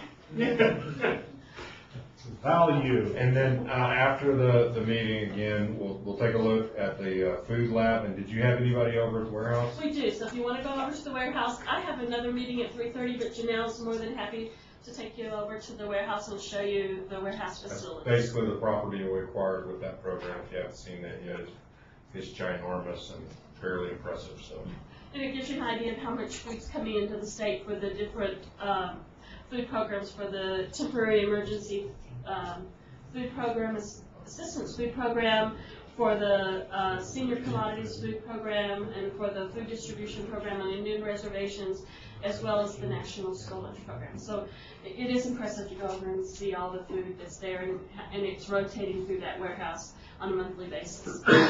Is it as big as the kitchen facility that we went through in December? No, I would say that probably one side of our warehouse is probably about the size of the freezer that we were in the Clark County School. Oh, that's still pretty big. Thank you. Thank you, Donnell. Thank you. Can we take a quick bathroom break, please? Okay, we're back on record, and we are with Animal Industries. An update to the board from Flint Wright, Administrator Flint. Okay, what I passed out to everybody, and this first one here should be really short, I mean, unless you guys have a lot of questions on it. And then I'm actually going to pass the time over to Dr. Mike Greenlee, and he's going to do 2 and 3. What you're holding is basically the reports on every livestock check station that we have done in the past year, and all of the detail that comes with that. What you don't have is our most recent one that we did in Truckee, California. We did that one in conjunction with California, and as of the time of this meeting, California couldn't give me their numbers, so we don't have it finalized as far as the report goes. And then we had to postpone Las Vegas, mostly because we had some issuing, or some, Chris Miller's son was getting, graduating, and Blaine couldn't make it, and so we had to push it into the next fiscal year. So, but we do have every intention of having a check site in the Las Vegas area. One more thing is that Blaine and myself have sat down and we've decided that because of these numbers and the number of non-compliance, that we actually need to do more check site evaluations of livestock traveling on our highways, just to, in every way, shape, and form, try and bring people into compliance with our laws. And at that, do you guys have any questions concerning that? If not, I'll turn it over to Dr. Mike Greenlee. Any questions for Flint? Okay, thanks, Flint.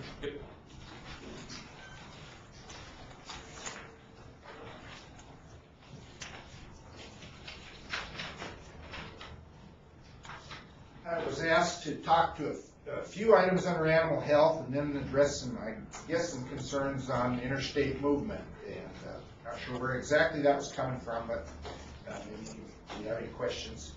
First item was trick. And so I got some statistics. Just since the first of the year, we've tested 5,522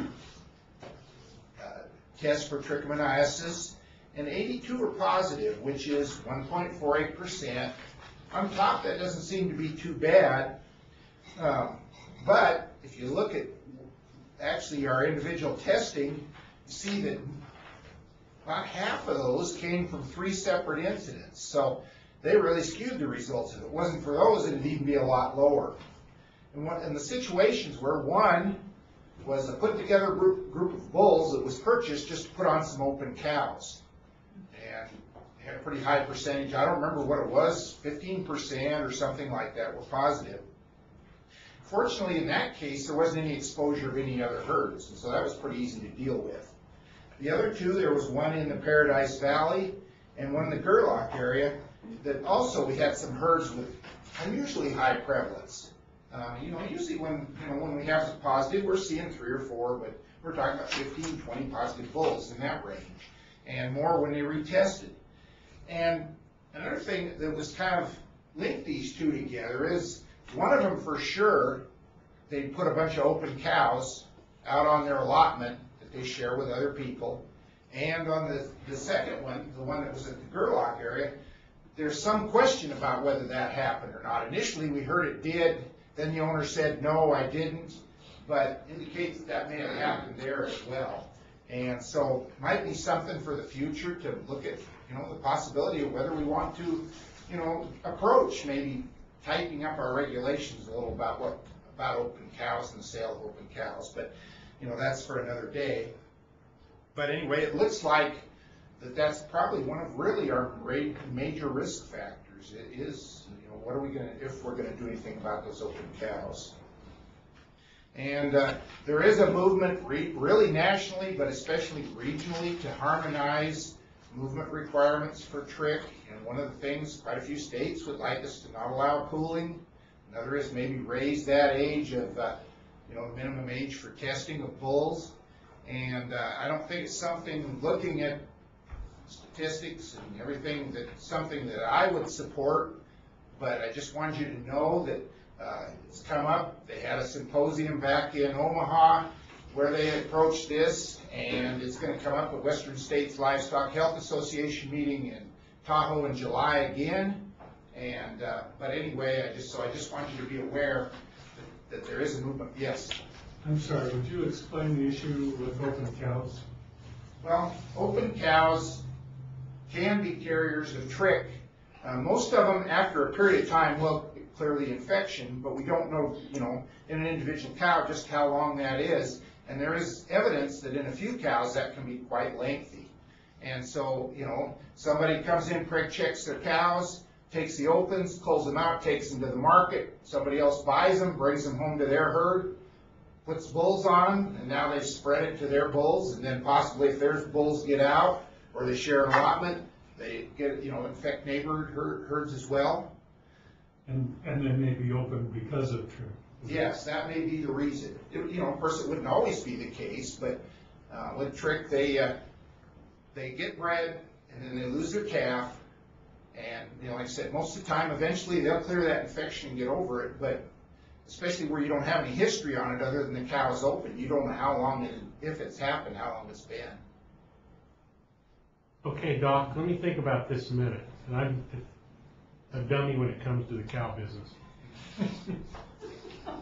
A producer brings an open cow to the sale, and they preg them at the sale, and she's open, and some other producer buys it to turn it back out? Yeah, basically, it kind of depends on a price situation. But there's a reason why I send my open cows to the feedlotter to slaughter. Exactly, and that's what you should do, and that's certainly what we would encourage. But say on a particular day, slaughter cows aren't quite going as high as they normally do, and here's a bargain. Well, yeah, but they're buying trick. Yeah, you're right. And I'm the guy looking for the bargain, and I'm next to Bentley Ag in my little 5-acre deal, and my cow gets loose, and their bull comes over, and bada bing, bada bang. Yeah. Something from some little farmer next door has become significant to somebody larger than. It don't make any sense to me or you, understand? Well, there's more. It's just, it's seriously, it's just some of these other people don't understand that, Yeah, and they're worth 85-90 cents a pound. That's what doesn't make sense. They're not bargains. That's my point. Not right now, they're certainly not, no. Okay. Okay, also was asked to talk about West Nile virus, and not too much to say there. We've started testing mosquito pools. We haven't had any positives for West Nile yet. We did have one pool from Washoe County that was positive for St. Louis encephalitis, and according to Dr. Rink, that usually shows up earlier, so wouldn't be surprised, even though as dry as it is, that we get enough mosquitoes and there is some West Nile virus out there. We did put out a press release early in May urging horse owners to contact their veterinarian regarding vaccination and other precautions they can take to hopefully avoid the infection. It was picked up by a little bit locally, but didn't get quite the attention I guess I would have hoped, but it's kind of old news, but it's still out there. As far as EIA, we've done just under 2,000 tests since the first of the year, 1,968, and they've all been negative. And so that's really good news. We still have the 6-month test requirement, and we get a little flack from people in other states occasionally that find themselves in a little bind because they weren't aware of it. Most of the states have a 1-year requirement, but I don't think that's a big issue. But anyway, we do occasionally somebody's in a little bit of a bind because of it when they want to bring a horse into Nevada, but usually they're able to get that taken care of. So, and I was also asked to talk about interstate movement a little bit, both breeding cattle, land feeders, and stockers. And we'll start with the feeders. And ID is not required except for dairy steers. And this is a federal rule that all dairy animals must have official ID to move interstate. And health certificate is required. But on the steers, you don't have to record the ID on those certificates, but they do have to be examined, but at least they wouldn't all have to be, if they're already identified, wouldn't have to be run through the chute, each tag read and written down on the certificate. But they have to have some kind of identification Official on it? identification, yes. The steers? The steers. So what is a dairy steer? A dairy breed steer. Black and white boy. Could be a whole, basically, it's a steer of, and Or bull calf too. Maybe it's a bull calf, Yeah, male. bull calf. Yeah, basically, if it's of a If dairy you look at breed. California, yeah, I mean, they're the ones that were sticklers on that. Am I wrong about that? Well, they're the one that really brought it to the forefront, but it is a federal requirement. If they were going direct to a slaughter plant, like Bob Field calves do, they wouldn't have to do that, but. How about Idaho? Well, it's a federal requirement. I can't say whether Idaho would hold you to it or not. Well, I mean, I'm trying to figure out what identification do you need, because I mean, our day-old calves are, the brand inspector's coming. Well, the brand inspection would, in a brand state, a brand inspection still is official identification. So that's the ID you're talking about, Yes. okay. If you're going from brand state to brand state, okay, now which out here in the West is all that you're going to be doing anyways. But, you know, if you were sending them, like, say, to, you know, we shipped some calves last fall to eastern Nebraska, and they wouldn't accept brand inspections as official identification. We had to put tags in their ears. Because eastern Nebraska is not a brand state, only western Nebraska. Nebraska's split right in the middle.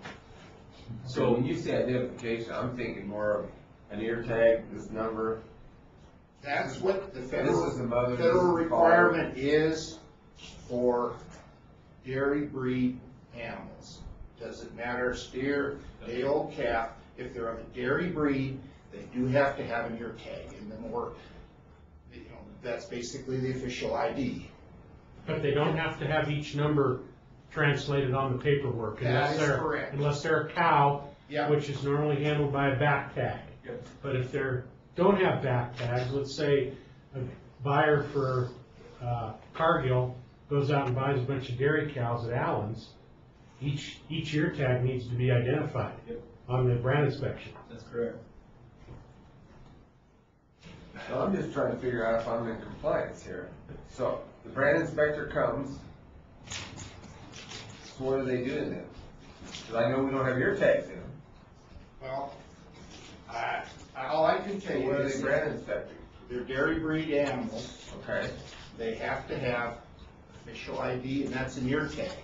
They can move on the brand inspection rather than having, but you have to have, you can move on, if you've got an agreement between us and Idaho, for instance, they can move on the brand inspection rather than you getting a health certificate from a veterinarian.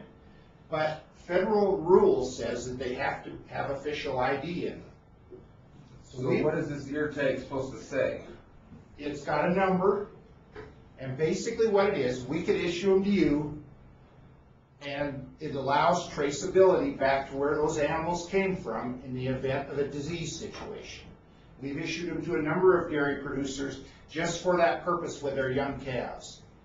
And then we know, we put in the computer system who they were issued to. And most of the time, yeah, the steers, you know, you're not going to have a disease issue, but it is possible. And there is still, especially in California, quite an issue with TB in dairies. And so that's probably why I'm pretty sure that's why the requirement is more stringent for dairy breed animals than beef breed. So a plastic tag from You're talking about Elko.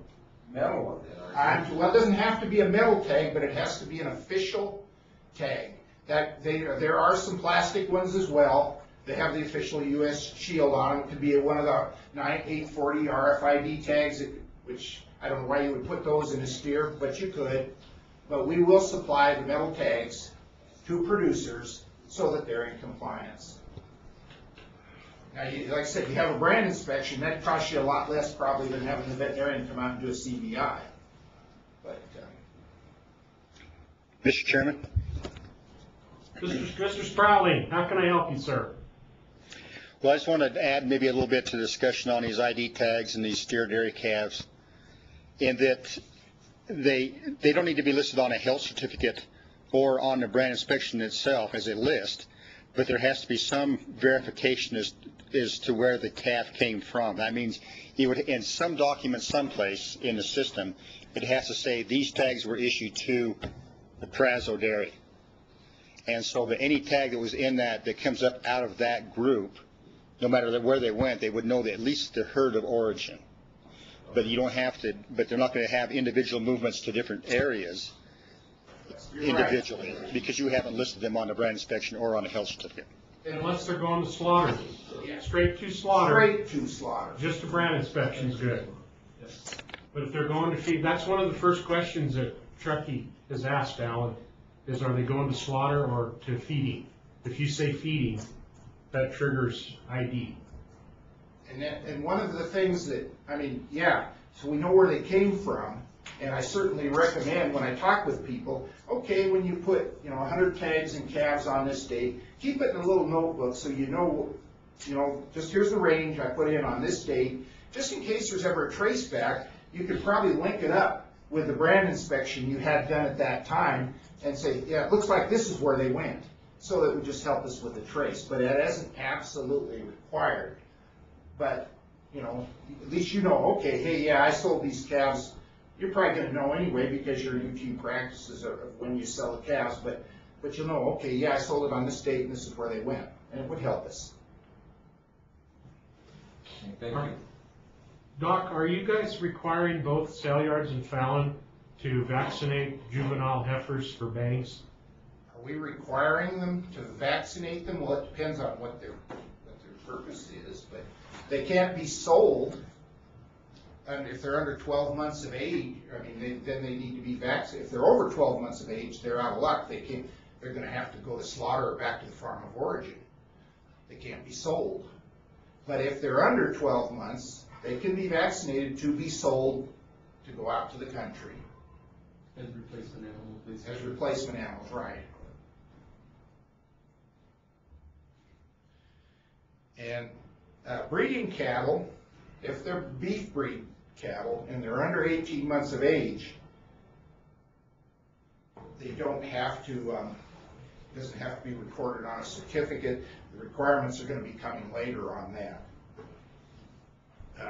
I'm going to guess eventually there will be some kind of a thing where they have to be recorded, but right now, beef breed animals under 18 months of age, actually, I got that wrong. They don't even have to be identified with an official ID tag. That's right. I was wrong on that.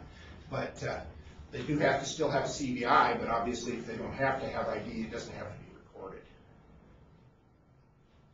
But if they're over 18 months of age, yes, then they do have to have identification, and it has to be recorded on the CVI.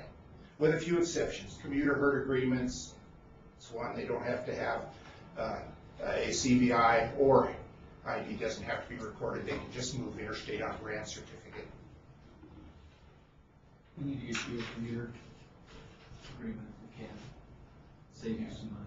And we have done a lot of commuter herd agreements this spring. It seemed like it kind of slowed down now. We don't have any pending, but we're usually able to get those turned around in about one day if all the documentation you need is correct. Any other questions? Mr. Chairman. Boyd? Just a couple of comments to give some background on. We were talking about maybe dry cows having a little more regulation involved with dry cows or open cows. And when we originally started to draw up the trick regulations for the state as an industry to propose to the department, it was talked, it was discussed and debated pretty heavily about what we would do with open cows, because that is most certainly half of the equation when it comes to infection on a venereal disease. And it was thought at that time, there was some data out of South Dakota, they actually regulated open cow sales and regulated where those cattle could go. And they actually showed some benefit to doing that. But we as an industry at that time, when we wrote these regulations, felt that it would be onerous to try and regulate the sale of open cows. Take, for example, 2-year-old cows that raise a calf and don't breed back. There are a lot of management options that we will take off the table for any given producer by regulating the sale of open cows.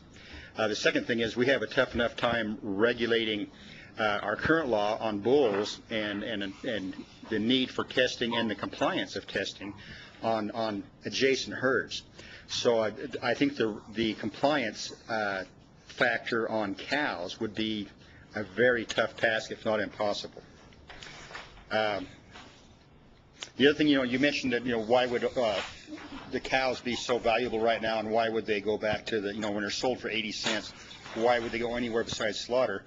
The actuality is that I know out of the Idaho sale yards, a lot of those cows increased in value. Those would potentially be butcher cows, increased in value because they were being purchased as brood cows because of the low inventory of the adult cow herd, and they were going to other states that were trying to repopulate after periods of drought. So that there are two influences on that sale price of those cows that do go, you would suppose, are being sold by the pound to go to slaughter. Thank you, Boyd. And you're absolutely right. It would be a tough sale. There's no doubt about it. Before I came here in Texas, it was one of the things that was approached down there, and it just wasn't going to happen, or at least at that time. Doc, how many states have mandatory trick programs now? I knew the figure. I know that it's starting to go more east. I'm going to say it's around 15 or 16, but I don't remember for sure. But it's somewhere in that area. How about any of the states that neighbor Nevada? The only one I don't know about for sure is I haven't heard that Arizona does. But the rest of them require Rest of trick them all testing do, yeah. in their own herds. Yeah, of one form or another, and some of them have mandatory where all the bulls have to be tested every year, whether you're moving them or selling them or not.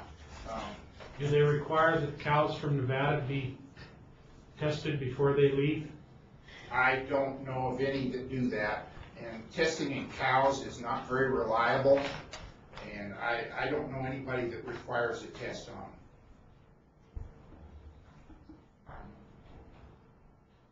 If we had a good, easy, reliable test, that would be one way to deal with the open cow issue, but we don't. So it's not as easy as brucellosis was.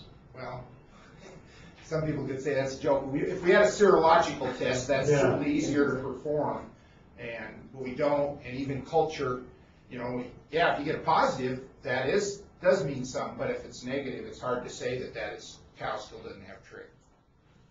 I'm going to bring this up for Tim Duffarina because he couldn't be here today. He had his meeting with his BLM people. He's waiting to turn out. But anyways, Tim, the only thing Tim brought up was the situation in Gerlach. And he wanted to make sure that we all felt comfortable that was an issue. And the main concern was when you have a neighbor, and that's what's frustrating, when you have a neighbor that comes up positive with trick, and the bulls are already running with your cows, boom, all of a sudden, take them out of the herd and test them. How are we handling that, Doc?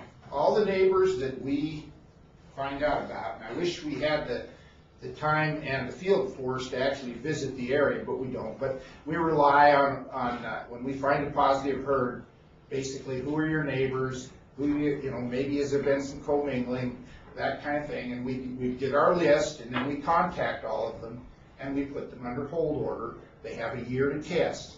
Most of the time, especially if they haven't already turned out, they get them tested right away. In fact, in the situation in Gerlach, the timing was very poor on that for a lot of people. They were ready to turn out. April 1st was when they could turn out onto their allotments, and they were held up, and there were a few individuals who struggled because they didn't have any more hay and they didn't have money to buy hay, but they did manage to get tested, and for the most part, they tested clean, and then they were able to turn out. But they still have a year to do the test. And the reason for that's our rule, and the reason for that is if they've already turned them out, we're not going to make them go, gather and bring them in.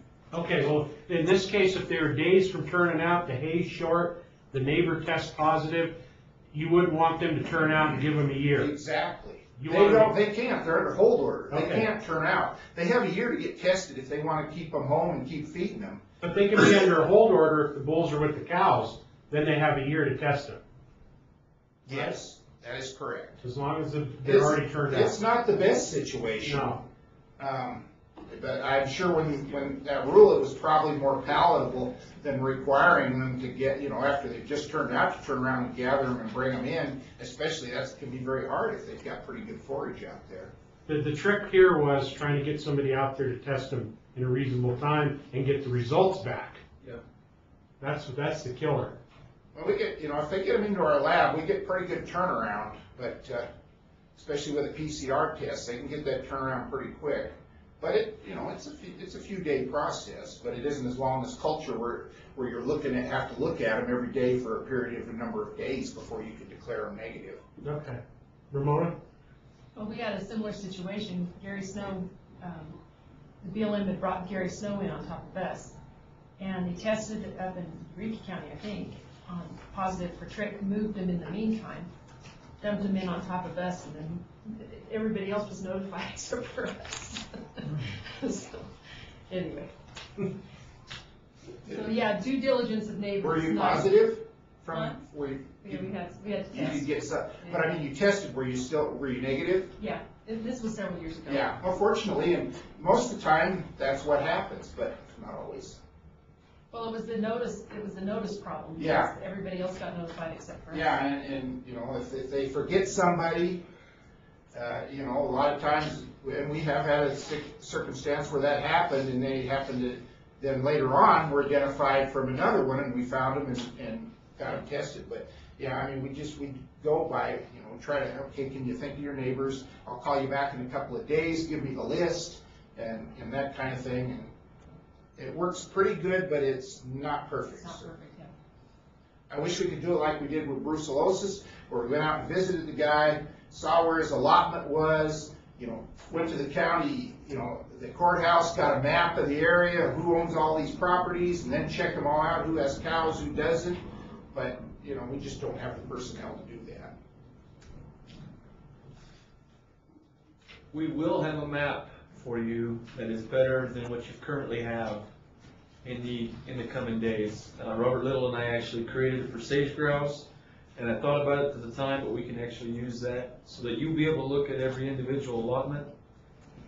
So when somebody says, well, so-and-so has trick, or we identify that they do have trick, you'll be able to pick out the allotments that all run around them. So I have one, but hopefully it's a better map than that. Yeah. this one's a little closer. Okay, good. It's interactive as well. Yeah. Pete? Pete Paris for the record. One thing on that though is some people rent property from somebody, rent an allotment or rent private property. We had that instance here a couple of years ago.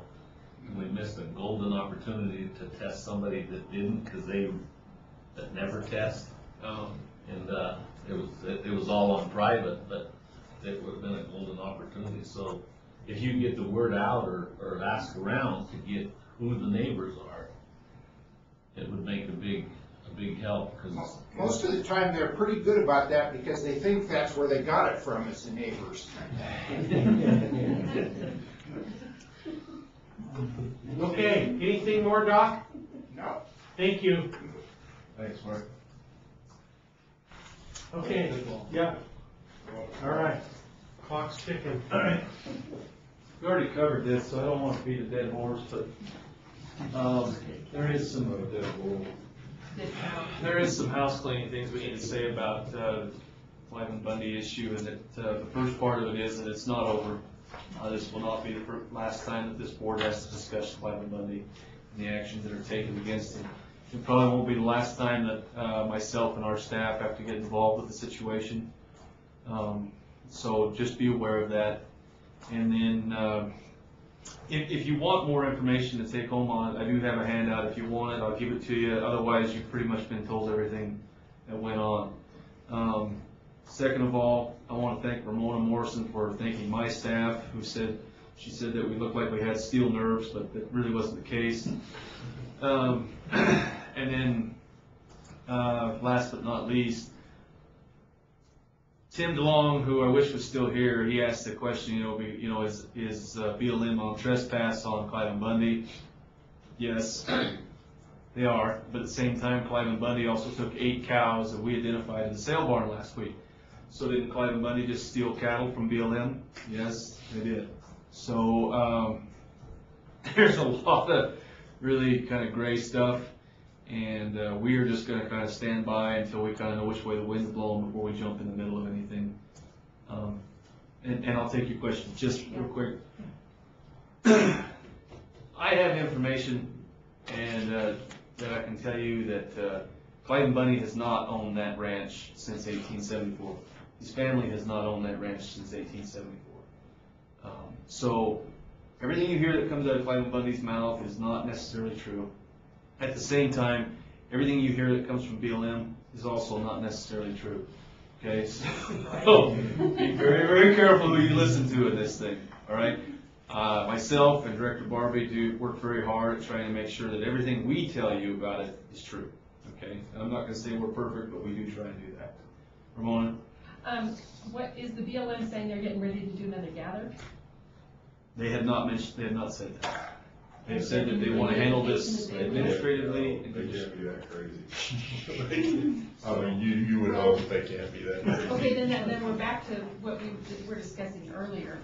And I think we might need to go to the legislature for this as well to cover our bases. But I do think that if our sheriffs aren't involved in protecting the brand department and in running the law enforcement aspect of this as they're supposed to, then I question whether we should even be involved on any kind of federal gather, because this fracas that's putting it mildly, that happened down there was inexcusable on so many levels. And for us to even be in the middle of it until they get their act straightened out, I think is a problem. Keep going. Keep going. But I mean, this was an unforeseen set of circumstances in this last incident. And then I agree with what you're saying. You don't know. We don't know all the facts about all the people involved. I understand that. I mean, are we in the middle of it? I mean, you're just there doing brand inspections, right? Understand that we're in the our only connection with this is the court order that basically would require us to do the brand inspection process. With that said, I mean, I don't think we're going to be drawn back into it, because I don't think they're going to try to do another. I mean, I'm guessing, but I don't think they're going to try to do another gather. I think that they'll either do one of two things or both things. They'll either put a lien on property, and by property I mean livestock as well as private property, or they'll try to do an arrest or something on him, them, whoever they are, in some way, method, or form, which probably, if they've got any common sense and follow any local sheriff procedures, would not be on their private property while they're barricaded in their house. I mean, that's my guess, but I don't think that they're gonna go after. I feel like we're in the middle of anything. I feel like we're right there and get a brand inspection. I don't feel like.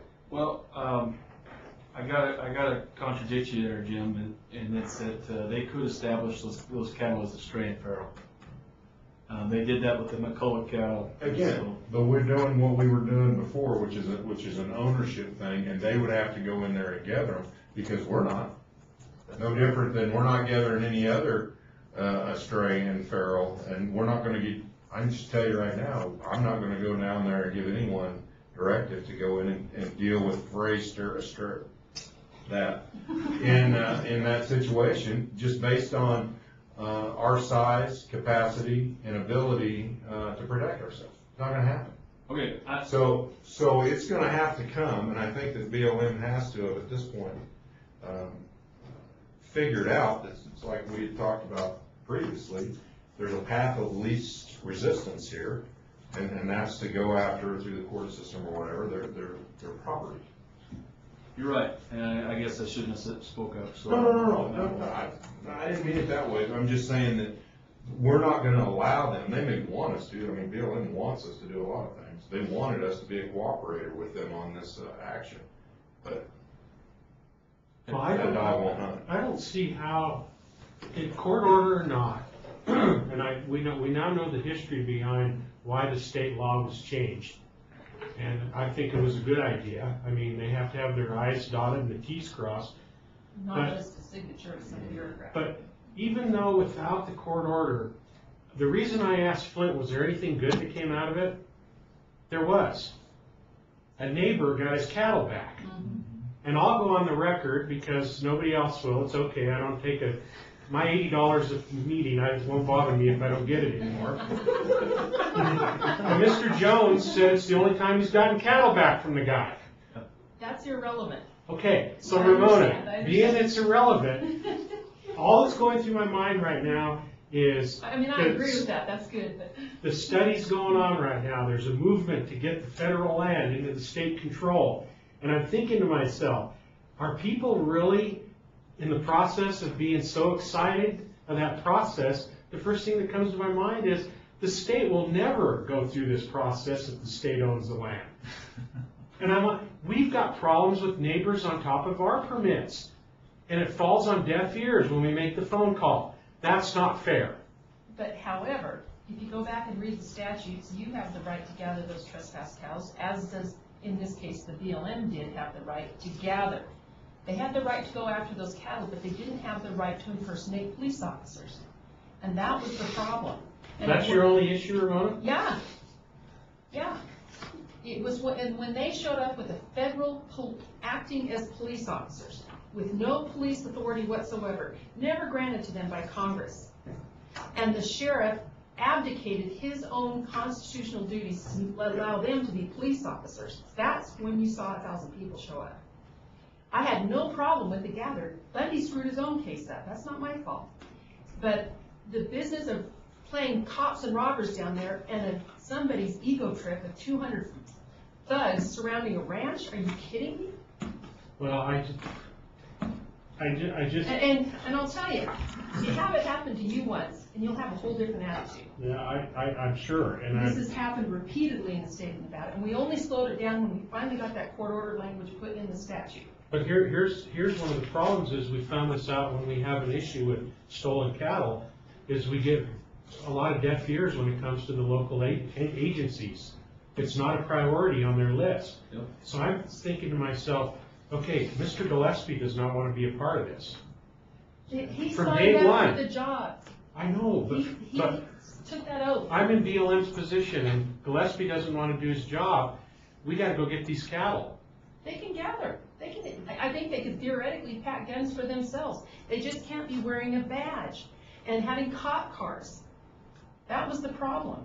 And when they started tasering private citizens on a right-of-way, for God's sakes, that's a problem. Okay. And now here, that I know where you let stand. I'm sorry if that wasn't clear, if I didn't make that clear. No, you're clear now. You're clear now. Anyway. Yeah, Pete. One other question to add.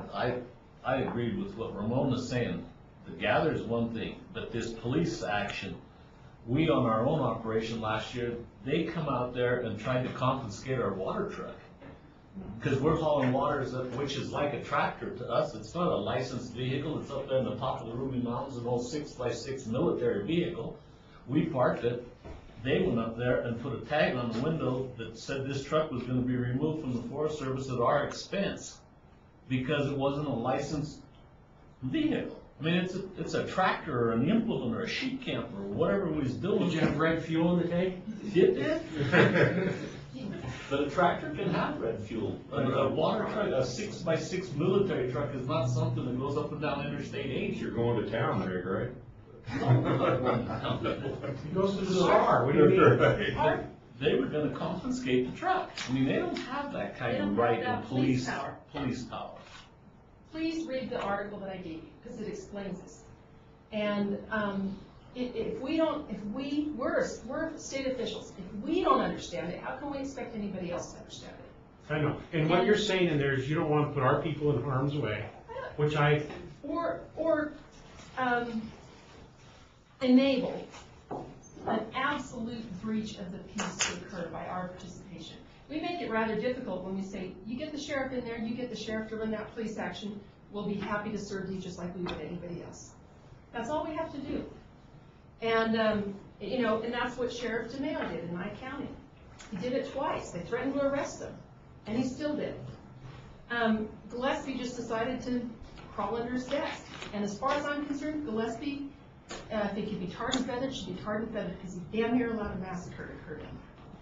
This thing was serious. Well, and I don't want to see. And I put it on his shoulders. It's not our shoulders, it's his shoulders. But we don't need to participate in an unlawful police action. Okay, and I don't want to see law-abiding producers' cattle get shipped across lines Me neither. to a sale yard. Me neither. So I don't know how we can stay out of it. Because I sure as heck wouldn't want my cattle going with my niece to a sale yard. But if there's no brand inspection, nobody's counts. Nobody's moving. Well, see, that's the big, Well, that's the worry I'm it's dark having. at night. Yeah. Is that a next story down the? Right, does the Fed declare, what's the word, Dennis? Preemption and not need a brand inspection? You know, they No, I like mean, to it's toss the that whole supremacy game, so clause they around. wind up in court after the incident or after the Tadah's already happened. The Supreme Court has held livestock are a function of the police powers in the state. It's why we have state brand inspectors and not federal brand inspectors. It's why we have state fish and game guys instead of federal fish and game guys. This is a function of the state. And I think we need to have a better understanding of where their power begins and ends and where our power begins and ends. And when we don't, we wind up in these messes because we don't know the difference. And that ought to be something we know for sure before this happens again, which it probably will. Well, and let me add to that, because these guys are famous, and Jim, I think you can testify to this, for coming in and trying to bamboozle state officials. Oh, yeah, I mean, they would have taken us right along the Prairie Lane path if we would have happily walked along with them. I mean, that was the whole, I mean, up to the very end, they wanted us to sign a cooperative agreement with them, and I said, you can quit asking, I mean, we don't need to be cooperators to do brand inspection. But, and when they can't get Because you we're looking with for cover. bamboozling, they'll try it, they hauled FBI guys in to visit with sheriffs around the state of Nevada in previous confiscations. They Yeah. threatened the sheriff. It's kind of weird why they didn't just turn the contractor out and tell him to go gather the cattle. Or they could have gathered, they could have put guns on him, but left the badges in the cop cars behind. Snipers off the hills. But they hired the professionals to go get the cattle. Yeah, and then they showed People up that- with badges and guns. Those guys, the contractors people did? No, the PLM did. Yeah. I will say, it was quite a sight to see when the, just as a little additional information on that, to give you perspective, when I left there, I think 4 that afternoon, and by that point, they had already turned the cattle loose. And we were gonna take I should have gone left, gone into Vegas, but I thought, you know what, I'm gonna do a drive-by, I'm this close, and at least say that I saw it. And we were in an unmarked rig. So we went by on the freeway headed to Mesquite, and I saw 2 of the Gillespie's guys in Idaho headed towards the corrals. We got 2 Mesquite, and the freeway headed to the corrals was shut off. That's why they had closed it. And as we went under the freeway to get back on the other side, hit a traffic jam because they closed the freeway. And at that point, they basically pulled 40 or 50 BLM rigs in a row onto the freeway headed back to the corrals. So what they had done is evacuated the corrals of all BLM staff vehicles, not all vehicles, but all BLM staff back to Mesquite, emptied the corrals, allowed the guys to go in and bring the cattle underneath the overpass, and then allowed them to go all back in under police escort. And there was 50, at least 50 rigs, and everybody with the feds no lights, but and kind of broken up with them spaced out in between. And then basically they were allowed a little bit of time to get whatever their stuff was that they needed, and then they were sent to Utah out of state to find place to stay or whatever, and I think they had like a cooling off time period before they went back in and gathered all the last bits of their heavier, bigger equipment, corrals, that kind of stuff. It was wild to see. It was pretty amazing. I'll tell you, we would not be going back had there been a shootout down there. Well, here's one thing we know for sure. Thank God. It's not gonna happen before November. You know that much for sure, right? And it may not happen because I don't think any sale barn is gonna take the risk again. Or a contractor. I wonder if he got his money. He had to have gotten paid the upfront money. Oh yeah, he's got the upfront money for sure. But Davey, don't worry about sale barns. Yeah? If you want to maintain your USDA certification, you can't turn the cattle away. Yeah. Great. So that's the whole thing, and we were having this conversation with Gus War and trying to figure out where to send the cattle. I mean, they got the iron fist right there at the last. They can jerk your certification if you don't want to take the cattle. So, Charlie? They might be trying to do it with freight liners instead of chemicals. That may be the problem. In that case, it's all right. You don't haul for bank repossessions or BLM gathers. That's a standard family rule. It's bad business. Plus the money isn't that quick, so. All right. Anything else, anybody? Under board member comments? Everybody all right? I'll just give a quick. Oh, Alan, yes. Quick Milk update plant. on the milk plant. They started taking milk April 5th. They're averaging about 32 loads a day. About half of that's coming out of Fallon area. I went through a tour yesterday with the media. Pretty impressive. They've got a lockdown on that thing, so I mean, it's not like you can just go on a tour.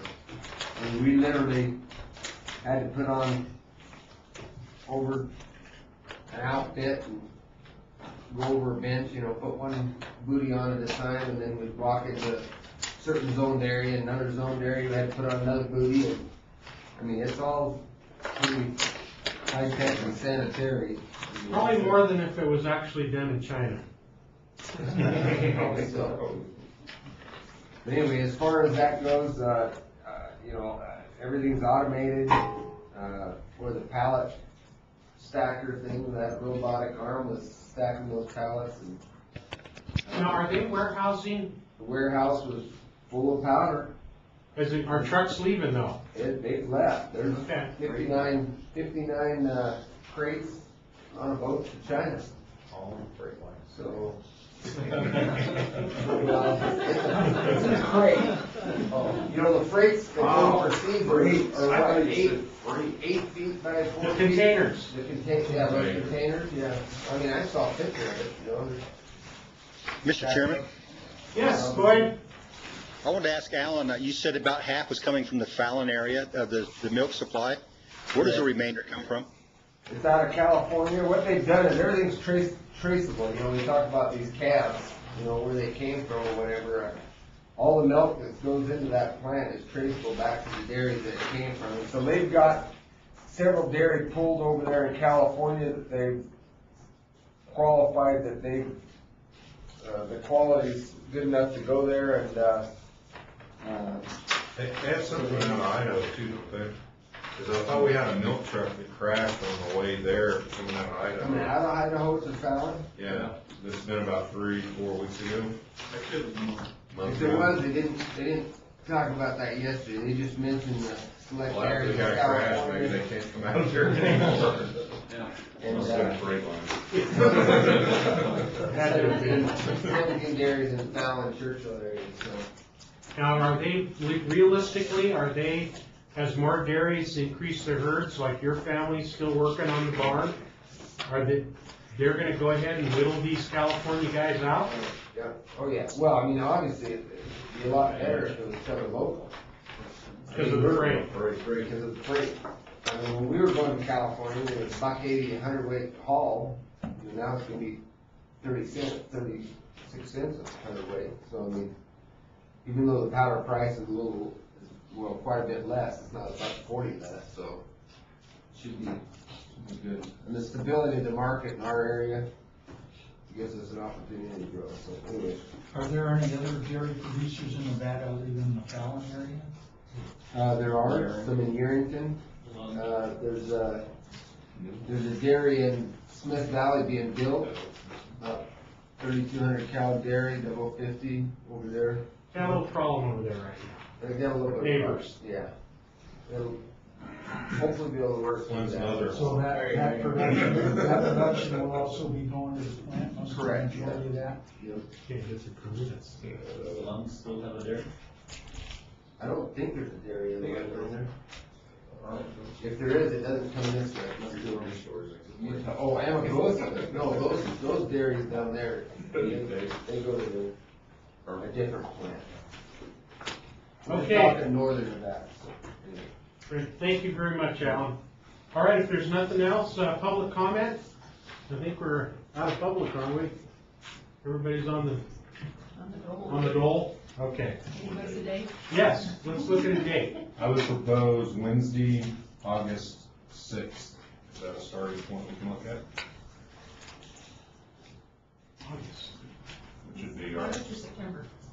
would be if we meet June, August, December normally, right?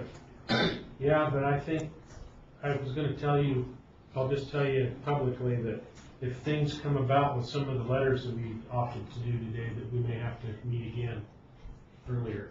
Sure. Or we could do a conference call meeting. Okay. And, you know, that's specific to letter or some, whatever that may be. We've done that previously.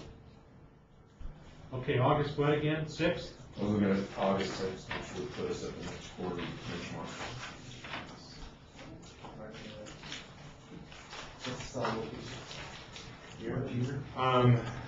We haven't really discussed that. Where are we gonna We be? discussed it, we can actually, last year we had it in Elko, I don't know if we just wanna go that same cycle. No, we don't wanna have it in Vegas in August. No offense. No,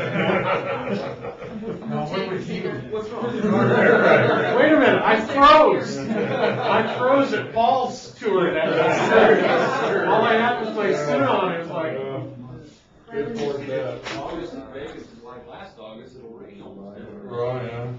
Yeah, August is a couple months away, is that what we're talking? It'll be 3 months, yeah. 2 months. For 2 months, yeah. 2 months. 2 months? Just barely. September. Actually, September's our September's actually. Normal. What am I Yeah, missing? Last year. Haven't we met in August last year? was your one. yeah, because then we do December. August last year. September in Elko and December in Vegas. Vegas. So who's coming up with this August stuff? No, I think last year. Last year was August. Yeah, and I think it was because of a scheduling problem, something. Maybe it was at the end of August, and maybe It that's doesn't, getting either way, it's okay with me. Sorry. So far. We could do the third. Third? well, Is it Labor Day or? Labor Day's the first, so it'd be after that. The 3rd? Is that a Wednesday? Yeah. Wednesday. September? September 3rd? September, correct. In Elko. In Elko. In Elko. So say it again. September 3rd, Elko. 1 o'clock if it's on Elko Standard Time. Sure you want to be up? I don't know. Why? Because I'm not sure of any of them. Labor Day should be right in there. Right, but that'll be in Monday. Monday the 1st. I haven't been to MacArthur Labor Day Fair in 3 years. Is that the fair? Is that the fair? Oh, the Elko Fair. Elko Oh, Fair at yeah. the same time. The Elko Fair and Elko Labor. If Labor Day's the first and ends on Monday. Yeah, so I'll just stay over. Well, I think we ought to have it August 29th so I get some horse race betting in. If we're gonna do that. I'm just gonna stay over too. Well, if we're gonna stay over, let's have it on the 2nd. I don't want you guys to have a day in between. So we're up. Yeah. At least that was our crew. The hotels won't like me, but. Well, we could do the week before the 27th or the 28th and get there before the fair, and then anybody want to stay through the fair. You just pointed out. I don't know, it's a good point, I forgot. Well, you're looking at that and thinking Elko, I'm thinking same time. Well, so we either do it right before the fair or right after? You guys tell me, I mean, I'm either way, I'll be driving either before or after the Pete. driver. I suggest you do it like the day after the fair for the fact that, I don't know how many ranchers or public comments, but they usually show horses all week to qualify and get to the fair. No place to stay. That whole week before the fair, there's a zoo up there. So, by the next day after the fair, most people are, they go home. Well, could it be crazy if we did it the 3rd, that way we could have the park meeting on the 2nd? Okay, this 3rd's fine. So September 3rd, Elko. September 3rd. Because you gotta realize the Stallion Stakes goes on the weekend before. And then all those guys that show horses stay over through the week, so they show during the fair. Trust me, I spend a lot of time doing that myself. Well, I don't do any of those, so I know it's a zoo. He's right. The hotel rooms will all be full, you know, stuff like that, just make it a headache, and so if you go after, it probably is better. There'll be a good buy on hotel rooms after the fair. Hopefully they clean it up. What day? Second or third? 3rd. What's that place, that office? Yeah, the bright one. The bright one. We're gonna get the interrogation treatment. All right, any other comments? We got it set, September 3rd, 9 o'clock. Ag office in Elko. Motion to adjourn. Mr. Carrazzo, second? Second. Ramona? All in favor, say aye. Aye. Opposed, nay. Goodbye, everybody. You wanna tour the food lab, we'll hit